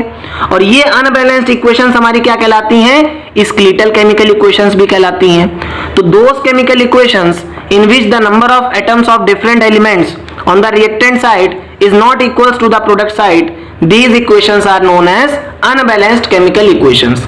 तो बेटा भले ही मैं आप लोगों को हर एक चीज एक्सप्लेन कर दे रहा हूं बड़े डिटेल में, लेकिन ये सारी चीजें बेटा आपकी एज ए नोट्स हैं। अगर आप लोग चाहो तो आप लोग क्या कर सकते हो बेटा, इसको जो है नोट भी कर सकते हो। अदरवाइज बेटा आप डिस्क्रिप्शन में जा सकते हो, डिस्क्रिप्शन में मैंने जो है इन सारे नोट्स की बेटा आप लोगों को पीडीएफ दे रखी है। आप लोग जाकर के मेरा टेलीग्राम चैनल ज्वाइन कर लो या आप इंस्टाग्राम में जाकर के पीडीएफ डाउनलोड कर सकते हो या मेरी खुद की वेबसाइट है बेटा वहां पे भी जाकर के आप इस पीडीएफ को डाउनलोड कर सकते हो। ओके, तो आप लोगों को ये समझ में आ गया कि अनबैलेंस्ड केमिकल इक्वेशन क्या होती है। अब हम लोग इसके एक एग्जांपल को देखते हैं, ठीक है। तो देखिए आपका हाइड्रोजन जब ऑक्सीजन के साथ रिएक्ट कर रहा है, अब यहाँ पे देखो हम लोगों ने अपनी रिएक्शन को मोर इंफॉर्मेटिव बनाया कि नहीं बनाया। जैसे ही बेटा हम लोगों ने एरो अपवर्ड पॉइंट किया तो मुझे पता चल गया कि हाइड्रोजन क्या है, गैस है, ऑक्सीजन क्या है, गैस है, ठीक है। ये एल फॉर क्या, वाटर क्या है, लिक्विड है कि नहीं लिक्विड, हाँ ना में जवाब दो बेटा। तो इससे हम लोगों को क्या पता चल रहा है, इससे हमारी केमिकल इक्वेशन मोर इंफॉर्मेटिव बन रही है, ठीक। अभी हम लोगों को लेकिन क्या करना है, हम लोगों को अभी बैलेंसिंग के बारे में बात करनी है कि आखिर ये इक्वेशन हमारी बैलेंस्ड क्यों नहीं है। तो देखिए रिएक्टेंट साइड बेटा हमारे पास हाइड्रोजन के 2 एटम है, लेकिन वहीं पे अगर हम लोग प्रोडक्ट साइड देखें बेटा तो हमारे पास हाइड्रोजन के तो 2 एटम है लेकिन ऑक्सीजन का सिर्फ एक ही एटम है। तो यहाँ पे क्या हो रहा है बेटा, जो डिफरेंट डिफरेंट एलिमेंट्स हैं बेटा उनके नंबर ऑफ एटम्स कहाँ बराबर है, रिएक्टेंट साइड और प्रोडक्ट साइड। तो इस वजह से क्या हो रहा है बेटा कि जो हमारी एबव केमिकल रिएक्शन है या एबव केमिकल इक्वेशन है ये क्या है बेटा आपकी, ये आपकी अनबैलेंस्ड केमिकल इक्वेशन है या जिसको हम लोग क्या बोलते हैं, स्केलेटल केमिकल इक्वेशन। तो आप लोगों को बेटा ये समझ में आ गया होगा कि बैलेंस्ड केमिकल इक्वेशन क्या होती हैं और अनबैलेंस्ड केमिकल इक्वेशन क्या होती हैं। ठीक है, अब हम लोग जो है मोस्ट इंपॉर्टेंट टॉपिक के बारे में बात करने जा रहे हैं बेटा, दैट इज बैलेंसिंग। अब हम लोग क्या देखेंगे बेटा कि किस तरीके से हम लोग अपनी केमिकल इक्वेशंस को बैलेंस कर सकते हैं। और अगर आप लोगों को इस बैलेंसिंग के लिए पूरा डेडिकेटेड वीडियो चाहिए बेटा, तो वंस अगेन मैं बोलूंगा आप लोग डिस्क्रिप्शन में जाइए, प्लेलिस्ट में मैंने सारे वीडियो डाल रखे हैं, वहां से जाकर के आप सारे वीडियोस को एज इट इज देख सकते हो, आपके सारे डाउट्स क्लियर हो जाएंगे। ठीक है, तो बेटा हम लोगों का नेक्स्ट टॉपिक क्या है, that is how to balance chemical equations. अब किस तरीके से बेटा हम लोग क्या करेंगे, अपनी केमिकल इक्वेशंस को बैलेंस कर सकते हैं। तो बेटा किसी भी केमिकल इक्वेशन को बैलेंस करने के लिए जनरली क्या करते हैं हम लोग, एक कॉमन रूल का यूज करते हैं, दैट इज सबसे पहले हम लोग क्या करेंगे बेटा, अपने मेटल्स को बैलेंस करेंगे। तो मेटल्स में अगर आप लोगों को iron, sodium, magnesium, calcium, potassium, aluminium दिख जाए तो ये सारे मेटल्स हैं। सबसे पहले हम लोग इसको बैलेंस करेंगे, देन हम लोग नॉन मेटल्स को बैलेंस करेंगे, जैसे आपका कार्बन हो गया, नाइट्रोजन हो गया, ब्रोमीन हो गया, फ्लोरीन हो गया। ठीक है, इन सबको बैलेंस करेंगे। लास्ट में बेटा हम लोग हाइड्रोजन और ऑक्सीजन के एटम को बैलेंस करेंगे। और हमेशा याद रखिएगा बेटा कि हम लोग सल्फेट को, फॉस्फेट को और नाइट्रेट को क्या करेंगे, एज ए होल लेकर के चलेंगे। हम लोग इसको एज इट इज एक मॉलिक्यूल मान करके पूरा बैलेंस करेंगे। ओके, तो आप लोगों को अब ये समझ में आ गया होगा, ये कॉमन रूल आप लोग याद रखिएगा कि किस तरीके से हम लोग क्या करेंगे, इक्वेशंस को बैलेंस करेंगे। ठीक है, तो हमारा फर्स्ट इक्वेशन क्या है, दैट इज हाइड्रोजन जब ऑक्सीजन के साथ रिएक्ट कर रहा है तो ये क्या बना रहा है, वाटर की फॉर्मेशन कर रहा है। तो अगर देखो बेटा रिएक्टेंट साइड हाइड्रोजन के एटम देखा जाए तो हमारे पास रिएक्टेंट साइड 2 हाइड्रोजन के एटम है। रिएक्टेंट साइड बेटा हमारे पास ऑक्सीजन के भी कितने एटम है, 2 एटम है। वहीं पे प्रोडक्ट साइड बेटा हमारे पास हाइड्रोजन के कितने एटम है, 2 एटम है, और ऑक्सीजन का कितना एटम है, 1 एटम है। तो बेटा अगर हम लोगों को इस इक्वेशन को बैलेंस करना है तो हम लोग क्या करें, हम लोग जो है अगर यहाँ पे प्रोडक्ट साइड 2 से मल्टीप्लाई कर दें तो देखो हमारे ऑक्सीजन के एटम बैलेंस हो गए। ऑक्सीजन के हमारे पास कितने एटम हो गए, 2 एटम हो गए। लेकिन बेटा अब हमारे पास हाइड्रोजन के कितने एटम हो गए, हाइड्रोजन के 4 एटम हो गए। प्रोडक्ट साइड हमारे पास हाइड्रोजन के 4 एटम हो गए। तो हम लोग क्या करेंगे बेटा, यहाँ पे अगर 2 से मल्टीप्लाई कर दें तो 2 2 जा 4, तो हमारे पास रिएक्टेंट साइड भी हाइड्रोजन के कितने एटम हो जाएंगे, 4 एटम हो जाएंगे कि नहीं हो जाएंगे। तो अब हमारी इक्वेशन बैलेंस हो गई कि नहीं हो गई। देखिए 2 molecules of H2 when reacted with oxygen it forms 2 molecules of water। तो यहाँ पे देखिए बेटा हमारे पास 4 एटम हाइड्रोजन के हो गए रिएक्टेंट साइड, और 2 एटम हमारे पास ऑक्सीजन के रिएक्टेंट साइड हो गए। अब जरा प्रोडक्ट साइड देख लो, हाइड्रोजन के कितने एटम है बेटा, 4 एटम है, और ऑक्सीजन के कितने एटम है, 2 एटम है। तो ये इक्वेशन बेटा हमारी क्या हो गई, बैलेंस्ड हो गई कि नहीं हो गई। तो हम लोगों ने यहाँ पे क्या किया बेटा, हम लोगों ने यहाँ पे क्योंकि हमारे पास हाइड्रोजन और ऑक्सीजन ही था तो हम लोगों ने डायरेक्ट इसको बैलेंस कर दिया। ठीक है, अभी बेटा आप लोगों की जितनी भी बैलेंसिंग हो रही है वो सारी की सारी आपकी हीट एंड ट्रायल मेथड से हो रही है। किस मेथड से हो रही है, हीट एंड ट्रायल मेथड से हो रही है। हम लोग क्या कर रहे हैं, हीट एंड ट्रायल मेथड का यूज कर रहे हैं। इसी तरीके से बेटा हम लोग नेक्स्ट इक्वेशन को देखते हैं कि हाइड्रोजन जब हमारा क्लोरीन के साथ रिएक्ट किया तो इसने हाइड्रोजन क्लोराइड की फॉर्मेशन करी। तो देखिए हमारे पास रिएक्टेंट साइड बेटा हाइड्रोजन के 2 एटम थे, क्लोरीन के भी हमारे पास रिएक्टेंट साइड 2 एटम है। प्रोडक्ट साइड हमारे पास हाइड्रोजन और क्लोरीन का कितना एटम है, 1 एटम है। तो अगर बेटा हम लोग प्रोडक्ट साइड 2 से मल्टीप्लाई कर दें तो हमारी इक्वेशन बैलेंस हो जाएगी कि नहीं हो जाएगी।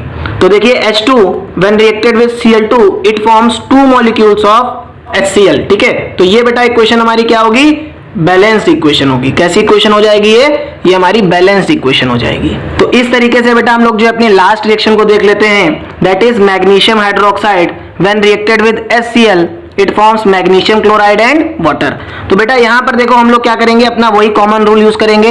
सबसे पहले अपन लोग क्या करेंगे, मेटल को बैलेंस करेंगे, देन हम लोग नॉन मेटल को बैलेंस करेंगे, फिर हम लोग क्या करेंगे बेटा, हाइड्रोजन को बैलेंस करेंगे, और फिर हम लोग ऑक्सीजन को बैलेंस करेंगे। ठीक है, तो यहाँ पे मैग्नीशियम क्या है बेटा, हमारा मेटल है। तो रिएक्टेंट साइड हमारे पास मैग्नीशियम का बेटा 1 एटम है, और प्रोडक्ट साइड भी हमारे पास मैग्नीशियम का 1 एटम है। अब हम लोग क्या करेंगे बेटा, मेटल हम लोगों ने देख लिया तो हम लोग क्या करेंगे, नॉन मेटल को देखेंगे, दैट इज क्लोरीन। तो रिएक्टेंट साइड बेटा हम लोगों के पास क्लोरीन का 1 एटम है, लेकिन प्रोडक्ट साइड हमारे पास क्लोरीन के कितने एटम है, 2 एटम है। तो हम लोग क्या करेंगे बेटा, यहाँ पे 2 से मल्टीप्लाई कर देंगे।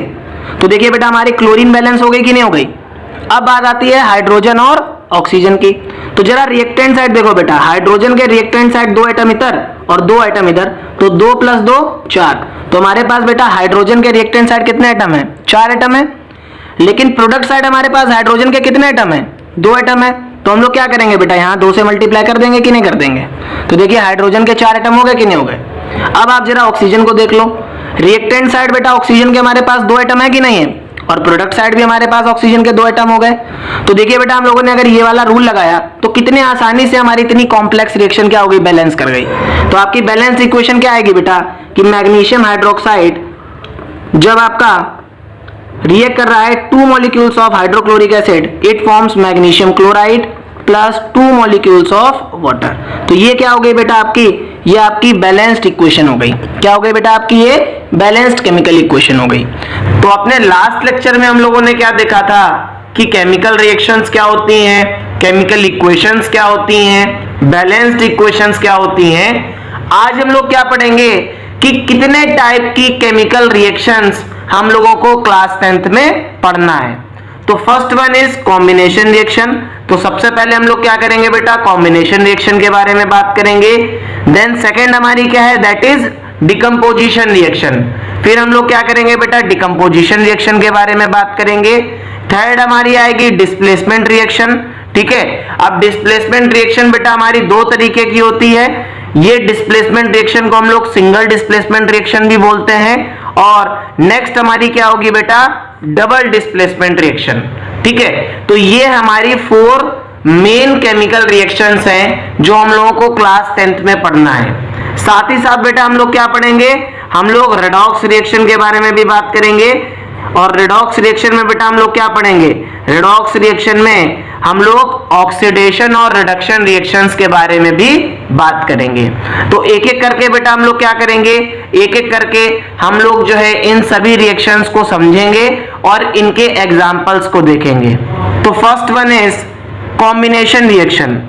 अब कॉम्बिनेशन रिएक्शन क्या होती है बेटा, तो कॉम्बिनेशन रिएक्शंस हमारी ऐसी केमिकल रिएक्शंस होती हैं, कॉम्बिनेशन रिएक्शंस बेटा क्या होती हैं, कॉम्बिनेशन रिएक्शंस हमारी ऐसी केमिकल रिएक्शंस होती हैं जिसमें 2 या 2 से ज्यादा केमिकल सब्सटेंस, जिसमें 2 या 2 से ज्यादा केमिकल सब्सटेंस, या आप लोग बोल सकते हो 2 या 2 से ज्यादा रिएक्टेंट क्या करते हैं बेटा, रिएक्ट करते हैं और कंबाइन करते हैं, और कंबाइन करने के बाद एक सिंगल प्रोडक्ट की फॉर्मेशन करते हैं।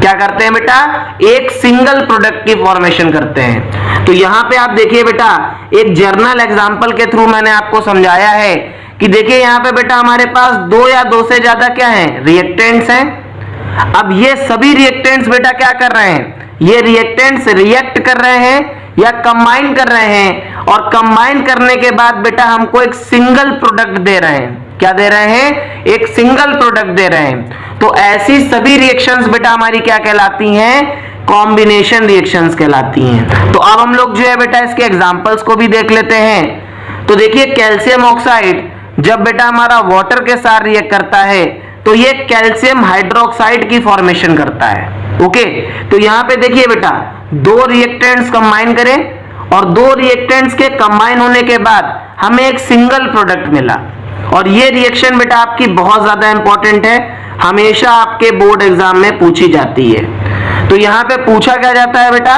ये जो कैल्शियम ऑक्साइड है बेटा इसका जर्नल नेम क्या होता है। तो कैल्शियम ऑक्साइड को बेटा हम लोग क्विकलैम भी बोलते हैं, और जब ये वाटर के साथ रिएक्ट करता है बेटा तो ये कैल्शियम हाइड्रोक्साइड की फॉर्मेशन करता है, दैट इज CaOH का होल ट्वाइस, जिसको हम लोग क्या बोलते हैं बेटा, स्लेक्ड लाइम भी बोलते हैं। ठीक है, स्लेक्ड लाइम बोलते हैं बेटा, इसी को हम लोग क्या बोलते हैं बेटा, लाइम स्टोन भी बोलते हैं।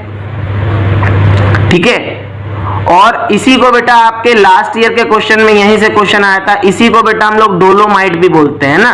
तो ये बेटा ये 3 नेम आप लोग याद रखिएगा, और इसका यूज बेटा हम लोग कहां पे करते हैं, जनरली बेटा इसको हम लोग जो है व्हाइट वॉशिंग में यूज करते हैं। जब हम लोगों के घर में पुताई होती है बेटा तो पुताई में हमारी यही रिएक्शन यूज होती है। ठीक है, क्लियर हुआ कि नहीं क्लियर हुआ। अब नेक्स्ट रिएक्शन देख लीजिए बेटा कि कैल्शियम हाइड्रोक्साइड जब हमारा कार्बन डाइऑक्साइड के साथ रिएक्ट किया, कैल्शियम हाइड्रोक्साइड जब हमारा कार्बन डाइऑक्साइड गैस के साथ रिएक्ट किया तो बेटा इसने कैल्शियम कार्बोनेट की फॉर्मेशन कर ली। ठीक है, तो यहां पे भी देखिए बेटा आपका 2 रिएक्टेंट थे और 2 रिएक्टेंट कंबाइन कर सिर्फ एक सिंगल प्रोडक्ट दिए, तो ये आपकी क्या कहलाएगी बेटा, कॉम्बिनेशन रिएक्शन कहलाएगी। इसी तरीके से देखिए बेटा कि हाइड्रोजन जब आपका ऑक्सीजन के साथ रिएक्ट किया तो इसने बेटा क्या बनाया, वाटर बनाया। तो इन सभी रिएक्शंस में बेटा आपको क्या मिला, इन सभी रिएक्शंस में आपको एक सिंगल प्रोडक्ट मिला। ठीक है, तो ऐसे सभी रिएक्शंस बेटा जिनमें हम लोगों को सिर्फ एक सिंगल प्रोडक्ट मिलता है वो सारे रिएक्शंस हमारे क्या कहलाते हैं, कॉम्बिनेशन रिएक्शंस कहलाते हैं। और कॉम्बिनेशन रिएक्शंस का बेटा एक दूसरा नाम भी होता है, दैट इज एडिशन रिएक्शंस। क्या बोलते हैं बेटा, इनको हम लोग एडिशन रिएक्शंस भी बोलते हैं। इस चीज को आप लोग याद रखिएगा बेटा।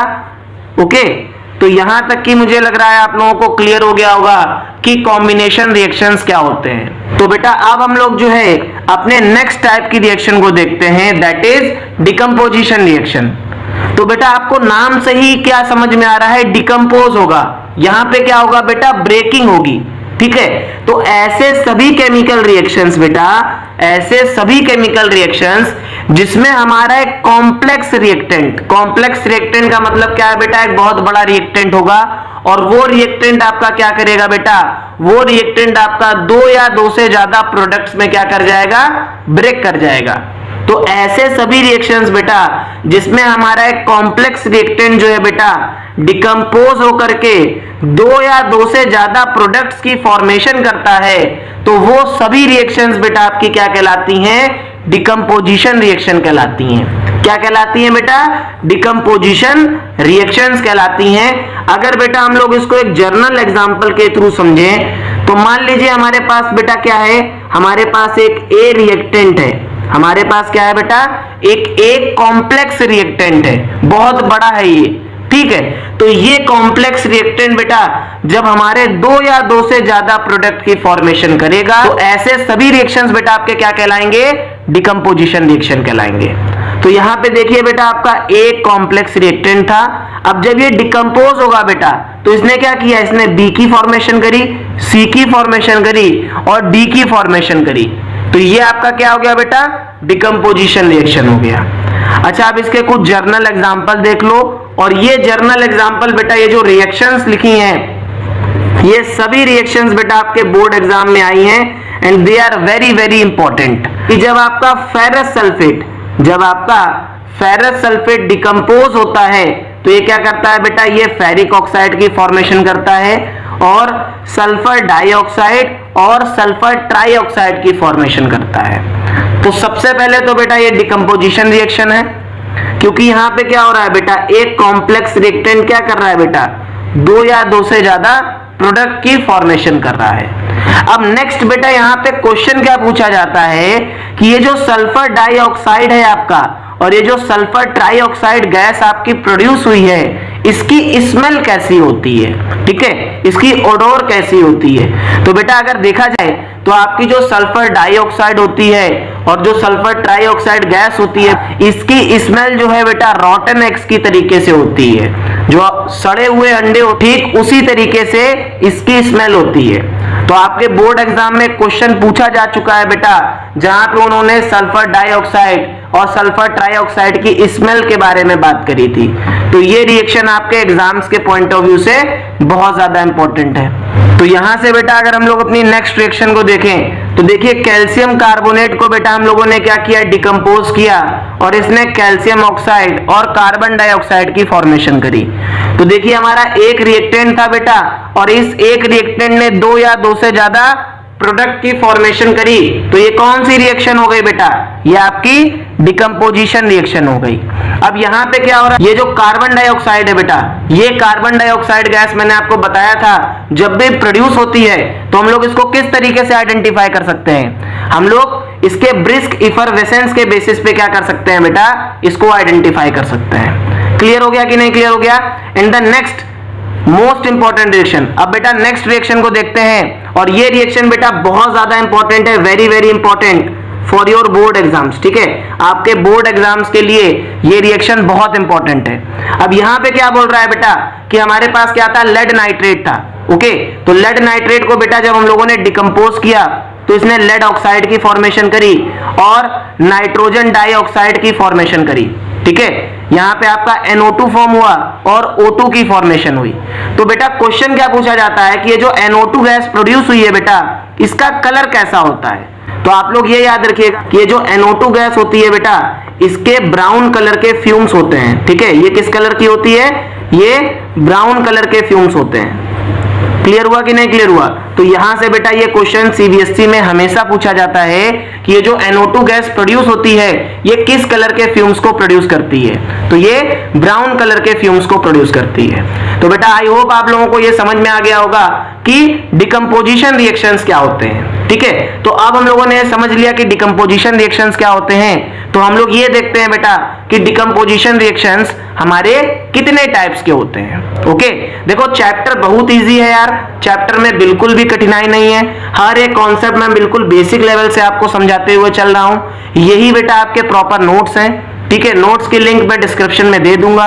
अगर आप लोगों ने अभी तक की पार्ट फर्स्ट नहीं देखा है तो आप लोग पार्ट फर्स्ट को देख लो जाकर के, अदरवाइज आपको ये सभी चीजें समझ में नहीं आएंगी।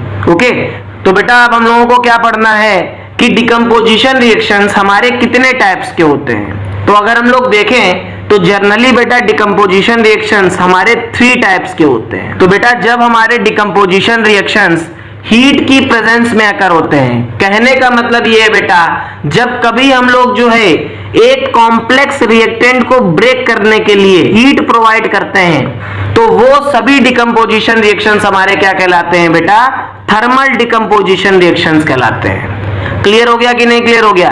मैं आपको एक बार फिर से समझा दे रहा हूं कि ऐसे सभी डिकम्पोजिशन रिएक्शंस जिसमें हम लोग क्या कर रहे हैं बेटा, जिसमें हम लोग अपने कॉम्प्लेक्स रिएक्टेंट को ब्रेक कराने के लिए क्या प्रोवाइड कर रहे हैं, हीट प्रोवाइड कर रहे हैं, तो वो सारे रिएक्शंस आपके क्या कहलाएंगे, थर्मल डिकम्पोजिशन रिएक्शन कहलाएंगे। अब यहां पे बेटा ये जो आपको ट्रायंगल का साइन दिख रहा है इसको हम लोग डेल्टा बोलते हैं और ये क्या रिप्रेजेंट करता है बेटा, ये हीट को रिप्रेजेंट करता है। क्लियर है कि नहीं क्लियर है। तो देखिए कैल्शियम कार्बोनेट को बेटा हम लोगों ने जब हीट प्रोवाइड करी तो इसने क्या किया बेटा, इसने कैल्शियम ऑक्साइड की फॉर्मेशन करी और कार्बन डाइऑक्साइड की फॉर्मेशन करी।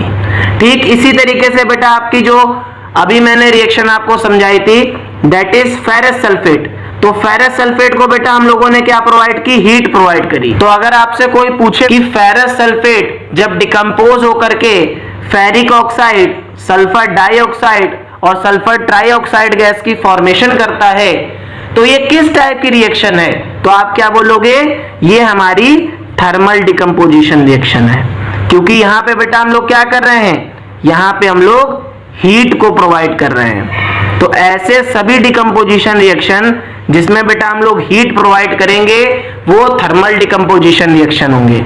एग्जाम्पल क्लियर हो गए। अब इसी तरीके से क्या होता है बेटा कि जब हमारी डिकम्पोजिशन रिएक्शंस सनलाइट के प्रेजेंस में होती हैं तो वो सारी रिएक्शंस हमारी क्या कहलाती हैं बेटा, फोटोकेमिकल डिकम्पोजिशन रिएक्शंस कहलाती हैं। कहने का मतलब ये है बेटा जब कभी भी हम लोग अपने कॉम्प्लेक्स रिएक्टेंट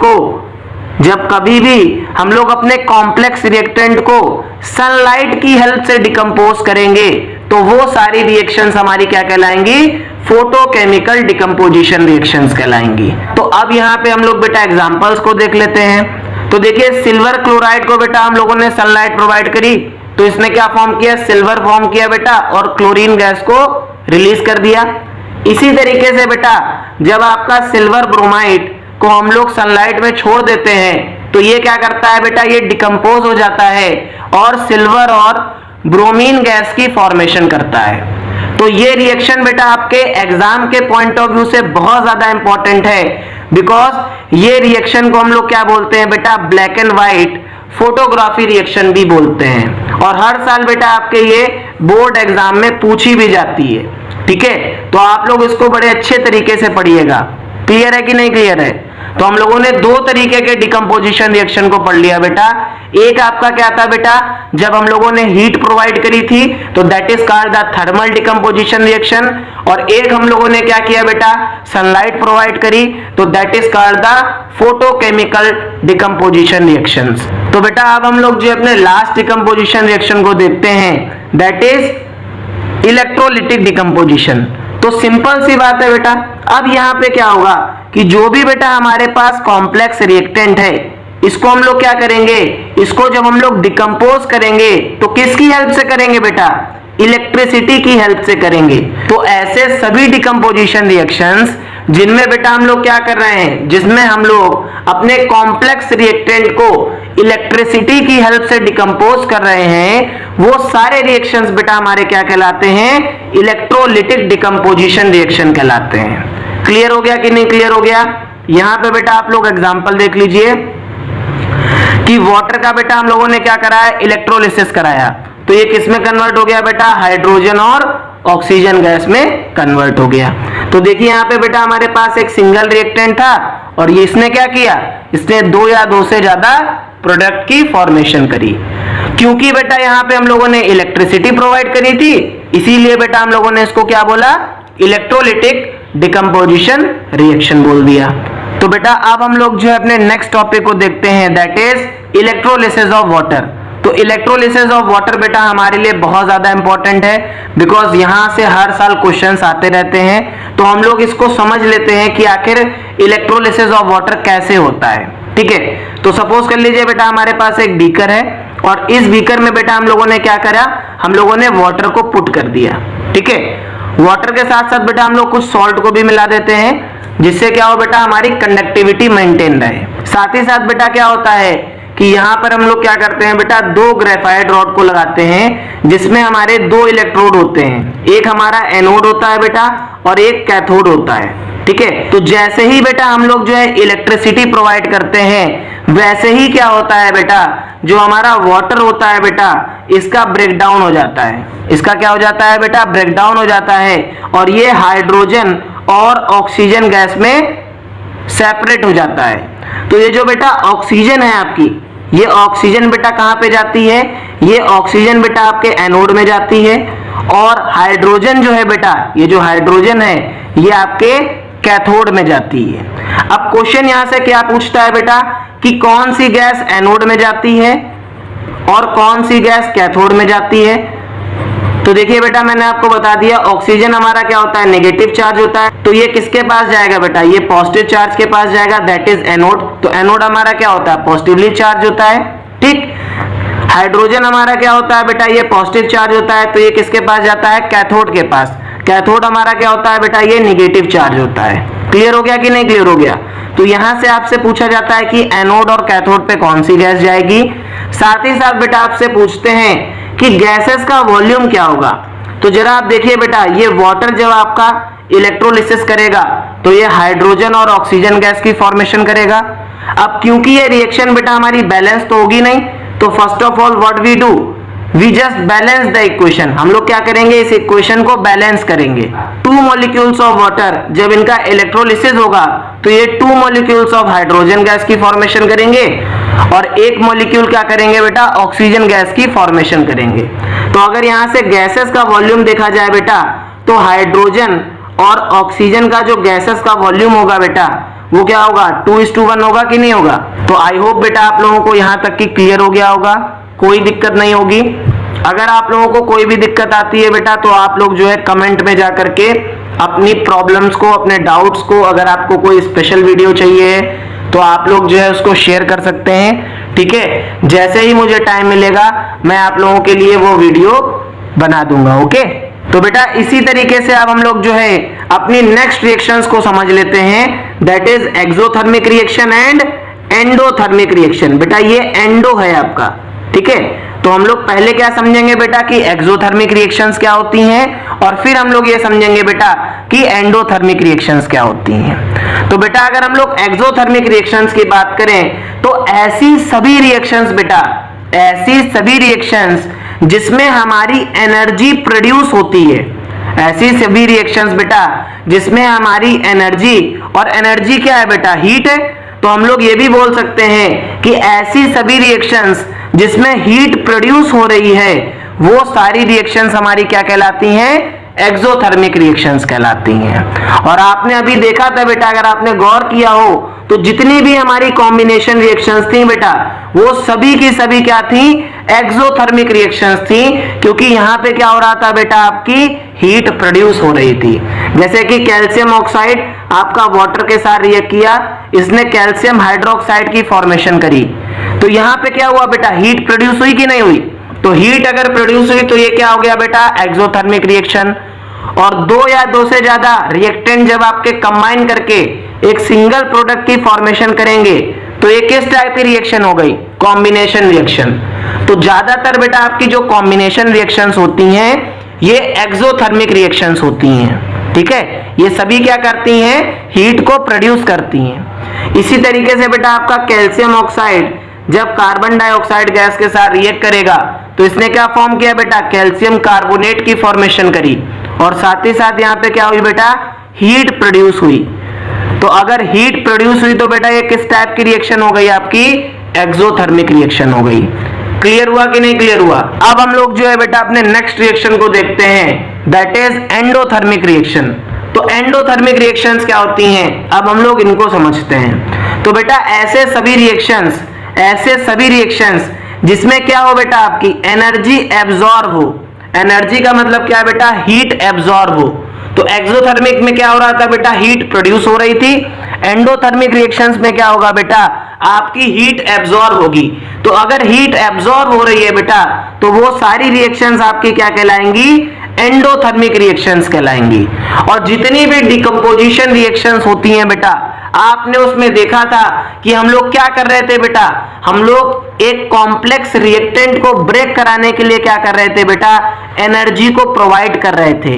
अब वो एनर्जी बेटा हमारी तीन तरीके से थी, या तो वो सनलाइट के फॉर्म में थी, या तो वो हीट के फॉर्म में थी, या तो वो इलेक्ट्रिसिटी के फॉर्म में थी। लेकिन हम लोगों ने क्या किया बेटा, हम लोगों ने एनर्जी को प्रोवाइड किया।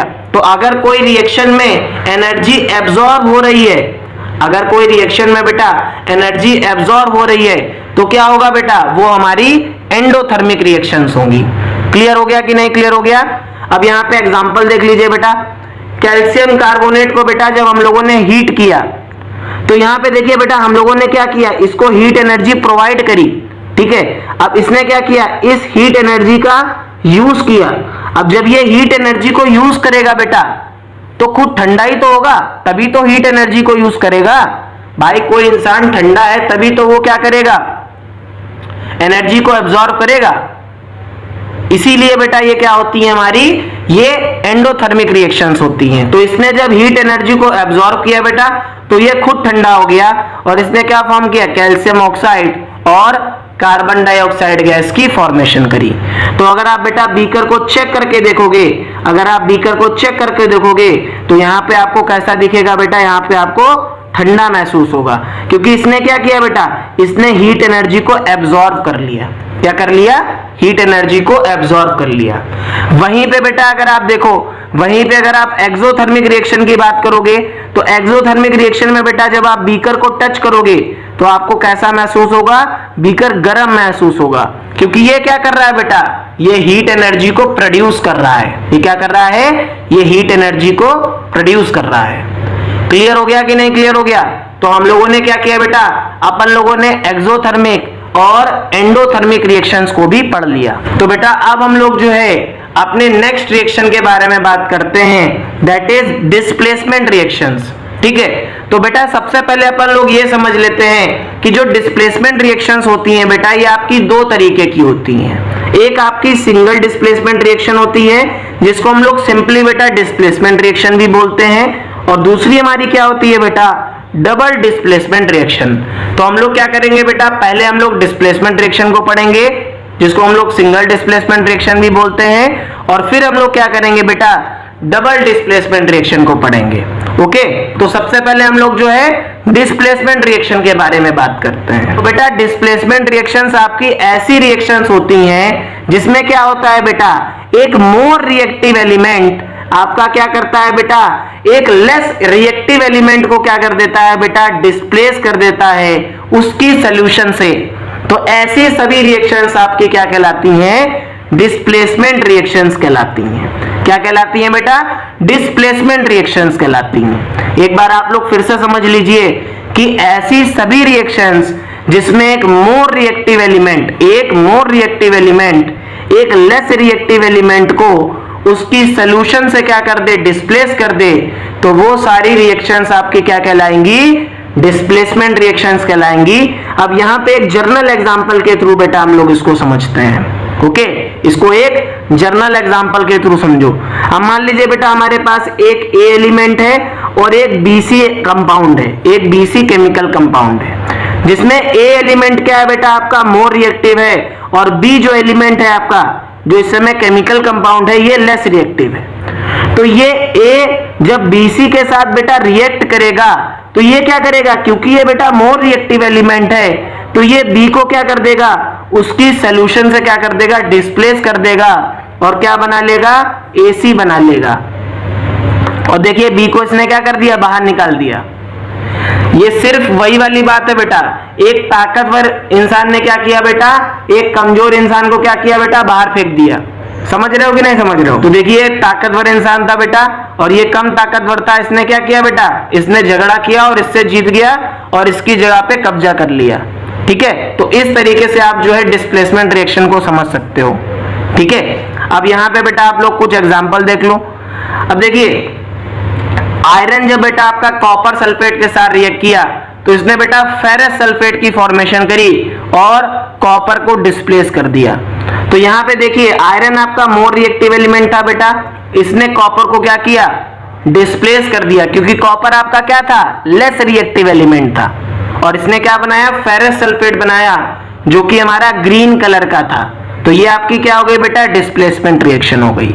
अच्छा, एक चीज को आप लोग याद रखिएगा कि जितनी भी आपकी डिस्प्लेसमेंट रिएक्शंस होती हैं बेटा, उन सभी में क्या होता है? कलर चेंज होता है।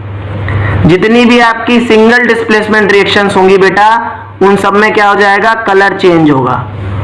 और आपको ये कैसे पता चलेगा कि कौन सा एलिमेंट कितना ज्यादा रिएक्टिव है, कितना कम रिएक्टिव है? तो बेटा जैसे ही मैं आपको इतना एग्जांपल दे दूंगा, उसके बाद मैं तुरंत आपको समझाऊंगा रिएक्टिविटी सीरीज। ठीक है, तो रिएक्टिविटी सीरीज जैसे ही आप पढ़ोगे वैसे ही आपको पता चल जाएगा कि कौन सा एलिमेंट ज्यादा रिएक्टिव है और कौन सा एलिमेंट कम रिएक्टिव है, जिससे आप लोग क्या कर सकते हो बेटा? बड़े आसानी से आइडेंटिफाई कर सकते हो कि डिस्प्लेसमेंट रिएक्शन हुई है कि नहीं हुई है।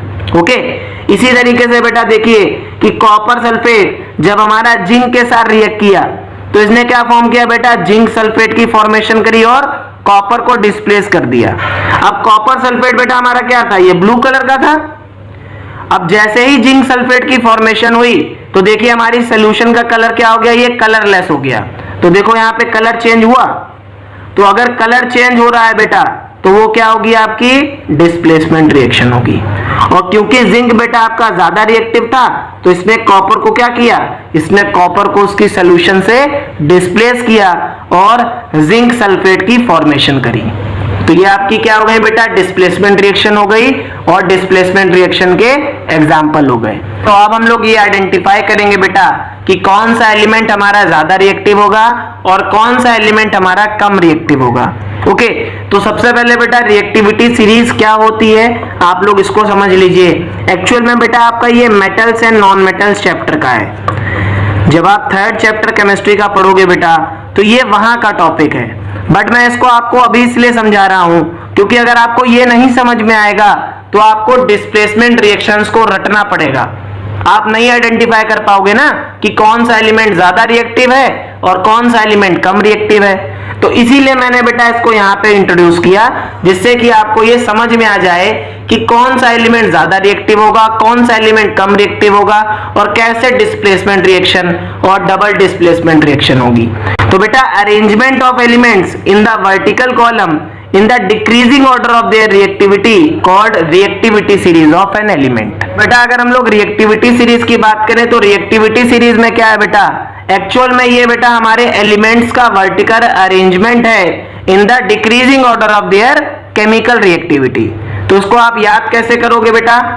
केदारनाथ का माली आलू जरा फीके से पकाता है। ठीक है, तो सबसे ज्यादा रिएक्टिव बेटा आपका पोटेशियम है, देन सोडियम है, then calcium, then magnesium, then aluminium, उसके बाद जिंक आएगा बेटा आपका, फिर आयरन आएगा, ठीक है, फिर स्ट्रोंटियम आएगा, फिर लेड आएगा, फिर हाइड्रोजन आएगा। ओके, तो इसको आपको याद कैसे करना है? इसको आपको याद करना है, केदारनाथ का माली आलू जरा फीके से पकाता है। ठीक है, तो हाइड्रोजन बेटा आपका क्या होगा? ये आपका रेफरेंस पॉइंट होगा।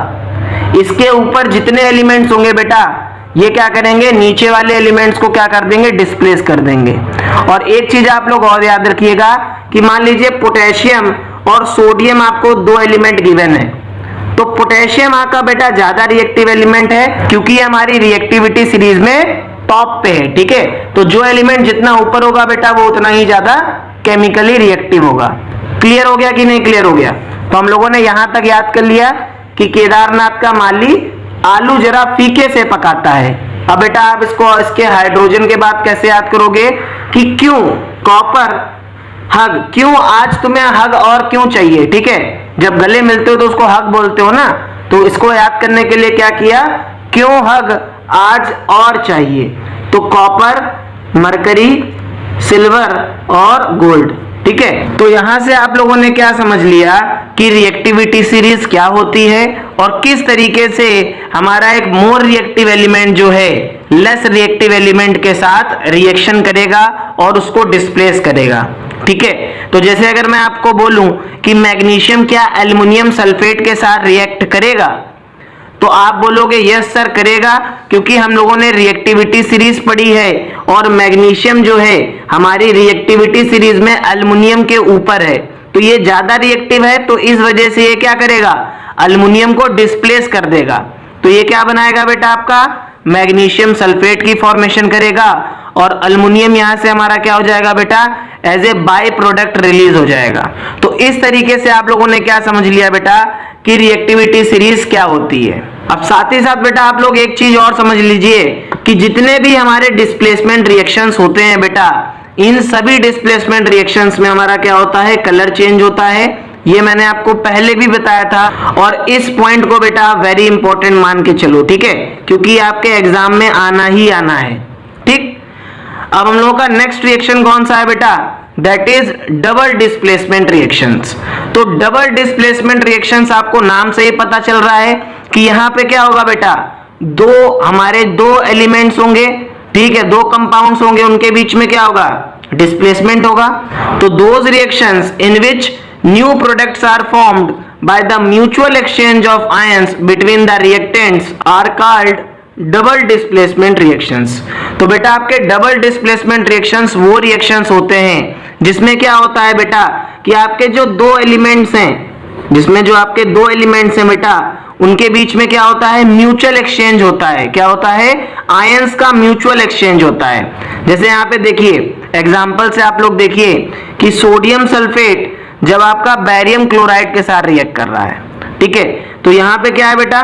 सोडियम आपका ज्यादा रिएक्टिव है और बैरियम आपका लेस रिएक्टिव है। तो ये सोडियम क्या करेगा बेटा? ये सोडियम जो है आपका बैरियम क्लोराइड के साथ आ जाएगा, मींस ये सोडियम बेटा बैरियम को डिस्प्लेस कर देगा और सोडियम क्लोराइड बना लेगा। और ये बैरियम क्या करेगा बेटा? ये बैरियम जो है सल्फेट के पास चला जाएगा, तो ये क्या बना लेगा? बैरियम सल्फेट की फॉर्मेशन कर लेगा। और ये बैरियम सल्फेट बेटा आपका क्या होगा? ये बैरियम सल्फेट आपका प्रेसिपिटेट होगा। तो देखिए यहाँ पे एक्चुअल में क्या हो रहा है बेटा, यहाँ पे आपके पास सोडियम के आयन थे और बैरियम के आयन थे, और इन दोनों आयंस के बीच में क्या हो रहा है बेटा? म्यूचुअल एक्सचेंज हो रहा है। क्या हो रहा है? म्यूचुअल एक्सचेंज हो रहा है। ये इसकी जगह पे चला जा रहा है और ये बैरियम जो है सल्फेट के पास आ जा रहा है। तो बेटा डबल डिस्प्लेसमेंट रिएक्शंस आपके ऐसे रिएक्शंस होते हैं जिसमें जो आपके न्यू प्रोडक्ट्स बनते हैं बेटा, वो म्यूचुअल एक्सचेंज ऑफ आयंस की वजह से बनते हैं। और नोट करके आप लोग एक पॉइंट याद कर लीजिएगा कि जितने भी बेटा आपके डबल डिस्प्लेसमेंट रिएक्शंस होते हैं, इन सभी में क्या होता है बेटा? प्रेसिपिटेट की फॉर्मेशन होती है।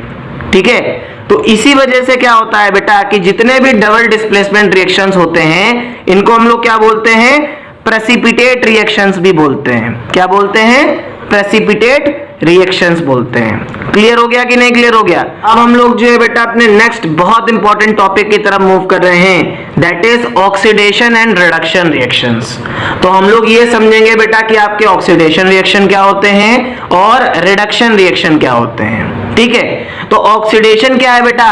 ऑक्सीडेशन एक ऐसी प्रोसेस है जिसमें क्या होगा बेटा आपका, या तो एडिशन ऑफ ऑक्सीजन होगा, या तो आपके ऑक्सीजन के एटम्स ऐड हो जाएं, या फिर हम लोग बोल सकते हैं कि ऑक्सीडेशन एक ऐसी प्रोसेस है जिसमें हमारे हाइड्रोजन के एटम रिमूव हो जाएं। ठीक है, तो ऑक्सीडेशन रिएक्शन कब होगी बेटा? या तो आपका क्या हो जाए, या आपके ऑक्सीजन एटम्स का एडिशन हो जाए, और या फिर आपके क्या हो जाए बेटा, हाइड्रोजन एटम्स का रिमूवल हो जाए। तो ऐसे सभी रिएक्शंस आपके क्या कहलाएंगे? ऑक्सीडेशन रिएक्शन कहलाएंगे। क्लियर हुआ कि नहीं क्लियर हुआ? अब आप इसको एक एग्जांपल के थ्रू समझ लो। अब देखिए बेटा, कॉपर ऑक्साइड जब आपका हाइड्रोजन के साथ रिएक्ट कर रहा है तो ये कॉपर और वाटर की फॉर्मेशन कर रहा है। तो जरा यहाँ पे देखो, ये हाइड्रोजन से बेटा क्या हुआ, वाटर बना। तो यहाँ पे क्योंकि ऑक्सीजन के एटम का एडिशन हुआ है तो ये क्या होगा बेटा आपका, ये ऑक्सीडेशन होगा कि नहीं होगा? ये ऑक्सीडेशन रिएक्शन को शो कर रहा है कि नहीं कर रहा? ठीक इसी तरीके से देखिए बेटा, हाइड्रोजन सल्फाइड जब ब्रोमीन गैस के साथ रिएक्ट कर रहा है बेटा, तो ये बेटा हाइड्रोजन ब्रोमाइड को फॉर्म कर रहा है और सल्फर की फॉर्मेशन कर रहा है। तो देखिए बेटा, यहां पे क्या हो रहा है, हाइड्रोजन सल्फाइड से क्या बन रहा है बेटा, सल्फर बन रहा है। तो यहां पे क्या हुआ बेटा, यहां पे आपका हाइड्रोजन के एटम डिलीट हो गए, तो रिमूवल ऑफ हाइड्रोजन भी हमारा क्या कहलाएगा बेटा, ऑक्सीडेशन रिएक्शन कहलाएगा।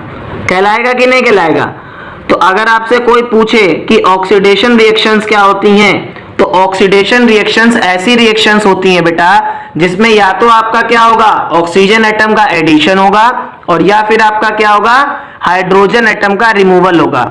यहां से बेटा हर साल जो है आपका 2 मार्क्स में क्वेश्चन पूछा जाता है जिसमें आपको ये बताना होगा कि कौन सा सब्सटेंस ऑक्सीडेशन शो कर रहा है और कौन सा सब्सटेंस जो है बेटा आपका वो रिडक्शन शो कर रहा है। ठीक है, और साथ ही साथ बेटा कभी कभी वो ऑक्सीडाइजिंग एजेंट और रिड्यूसिंग एजेंट भी पूछ लेते हैं। तो ऑक्सीडेशन रिएक्शन क्लियर हो गया।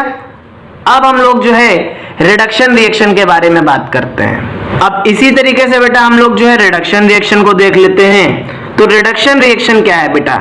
तो रिडक्शन जो होता है बेटा वो आपका ऑक्सीडेशन का जस्ट अपोजिट होता है। अब ऑक्सीडेशन में क्या हो रहा था बेटा, आपका ऑक्सीजन एटम्स का एडिशन हो रहा था और हाइड्रोजन एटम का रिमूवल हो रहा था। लेकिन अगर हम लोग रिडक्शन की बात करें बेटा, तो रिडक्शन एक ऐसी प्रोसेस होगी जिसमें हमारा क्या होगा बेटा, या तो हाइड्रोजन एटम्स का एडिशन होगा और या फिर हमारा क्या होगा, ऑक्सीजन एटम्स का रिमूवल होगा। तो ऐसे रिएक्शंस बेटा जिसमें हमारा या तो हाइड्रोजन एटम ऐड हो जाएं किसी सब्सटेंस के साथ या फिर ऑक्सीजन एटम रिमूव हो जाएं, तो वो सभी रिएक्शंस आपके क्या शो करेंगी बेटा, रिडक्शन रिएक्शन को शो करेंगी। ठीक है, अब यहाँ पे आप लोग जो है एग्जांपल को देख लो बेटा, सेम एग्जांपल है, बस आपका देखिए कॉपर ऑक्साइड से बेटा क्या फॉर्म हुआ, कॉपर फॉर्म हुआ।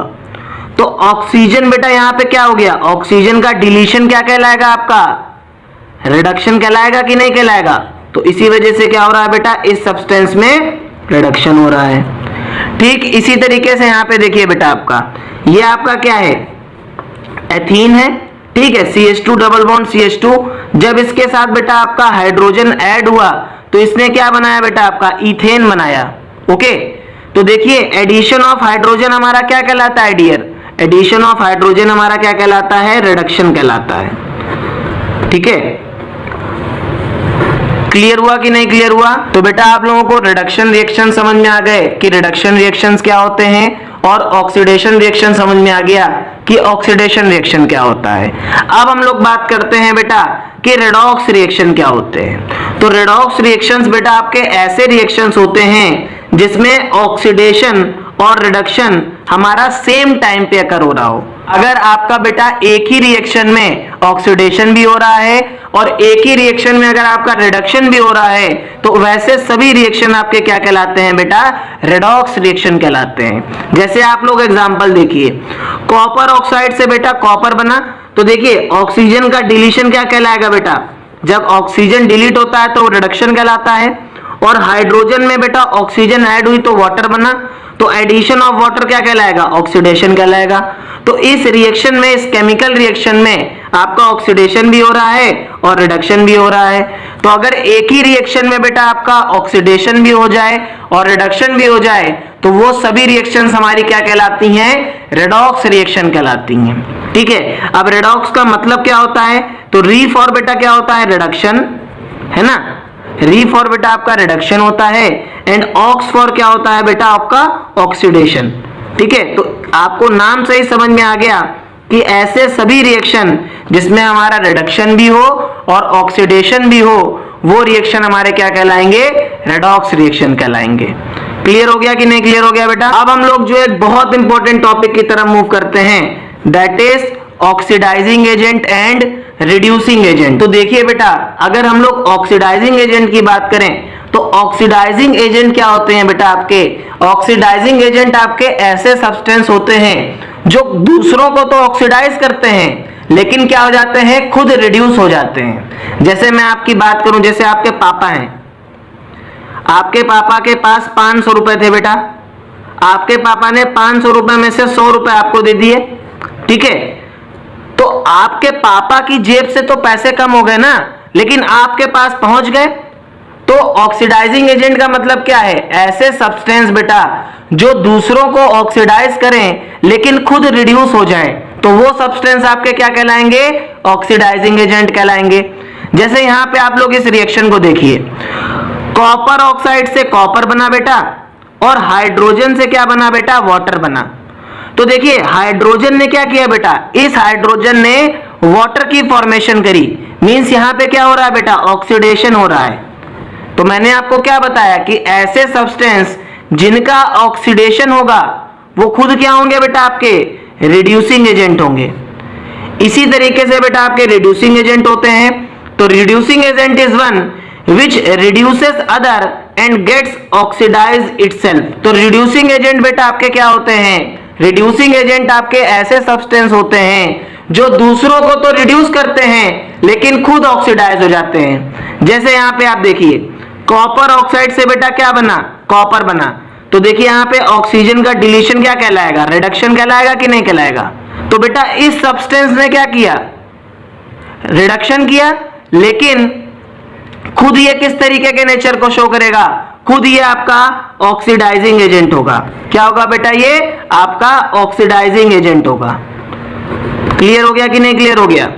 तो ऑक्सीडाइजिंग एजेंट और रिड्यूसिंग एजेंट को समझने का सिंपल सा तरीका ये है बेटा कि ऐसे सब्सटेंस जिनका ऑक्सीडेशन हो रहा होगा वो हमारे क्या होंगे बेटा, रिड्यूसिंग एजेंट होंगे, और ऐसे सब्सटेंस जो रिडक्शन शो कर रहे होंगे वो हमारे क्या रहे होंगे बेटा, वो हमारे ऑक्सीडाइजिंग एजेंट रहे होंगे। तो इस तरीके से बेटा आप लोग जो है ऑक्सीडाइजिंग एजेंट और रिड्यूसिंग एजेंट को बड़े आसानी से समझ सकते हो। तो बेटा अब हम लोग जो है अपने नेक्स्ट टॉपिक को देखते हैं, that is modern concept of oxidation and reduction reaction. तो अभी बेटा जब आपने ऑक्सीडेशन और रिडक्शन रिएक्शन पढ़ा था तो वहां पे आपने देखा था कि ऑक्सीडेशन एक ऐसी प्रोसेस है जिसमें आपके ऑक्सीजन के एटम ऐड हो जाएं या हाइड्रोजन के एटम डिलीट हो जाएं। रिडक्शन आपकी बेटा एक ऐसी प्रोसेस है जिसमें आपके हाइड्रोजन के एटम ऐड हो जाएं या फिर आपके ऑक्सीजन के एटम डिलीट हो जाएं। लेकिन अगर बेटा हम लोग मॉडर्न कॉन्सेप्ट के बेसिस पे देखें तो ऑक्सीडेशन बेटा आपकी एक ऐसी प्रोसेस होगी जिसमें आपका क्या होगा बेटा, इलेक्ट्रॉन्स का लॉस होगा। ऐसा कोई भी एलिमेंट बेटा जो इलेक्ट्रॉन्स को लॉस कर रहा है और इलेक्ट्रोपॉजिटिव नेचर को शो कर रहा है तो वो हमारा क्या कहलाएगा बेटा, वो हमारा ऑक्सीडेशन रिएक्शन को शो करेगा। ठीक है, इसी तरीके से बेटा अगर कोई एलिमेंट आपका इलेक्ट्रॉन को गेन कर रहा है, अगर कोई एलिमेंट आपका इलेक्ट्रॉन को गेन कर रहा है तो वो क्या कहलाएगा बेटा आपका, वो आपका रिडक्शन कहलाएगा। वो कहलाएगा कि वो रिडक्शन रिएक्शन को शो कर रहा है। ठीक है, मींस इलेक्ट्रोनेगेटिव नेचर को शो कर रहा है। तो बेटा ये आपका मॉडर्न कॉन्सेप्ट के ऊपर बेस था ऑक्सीडेशन और रिडक्शन रिएक्शन।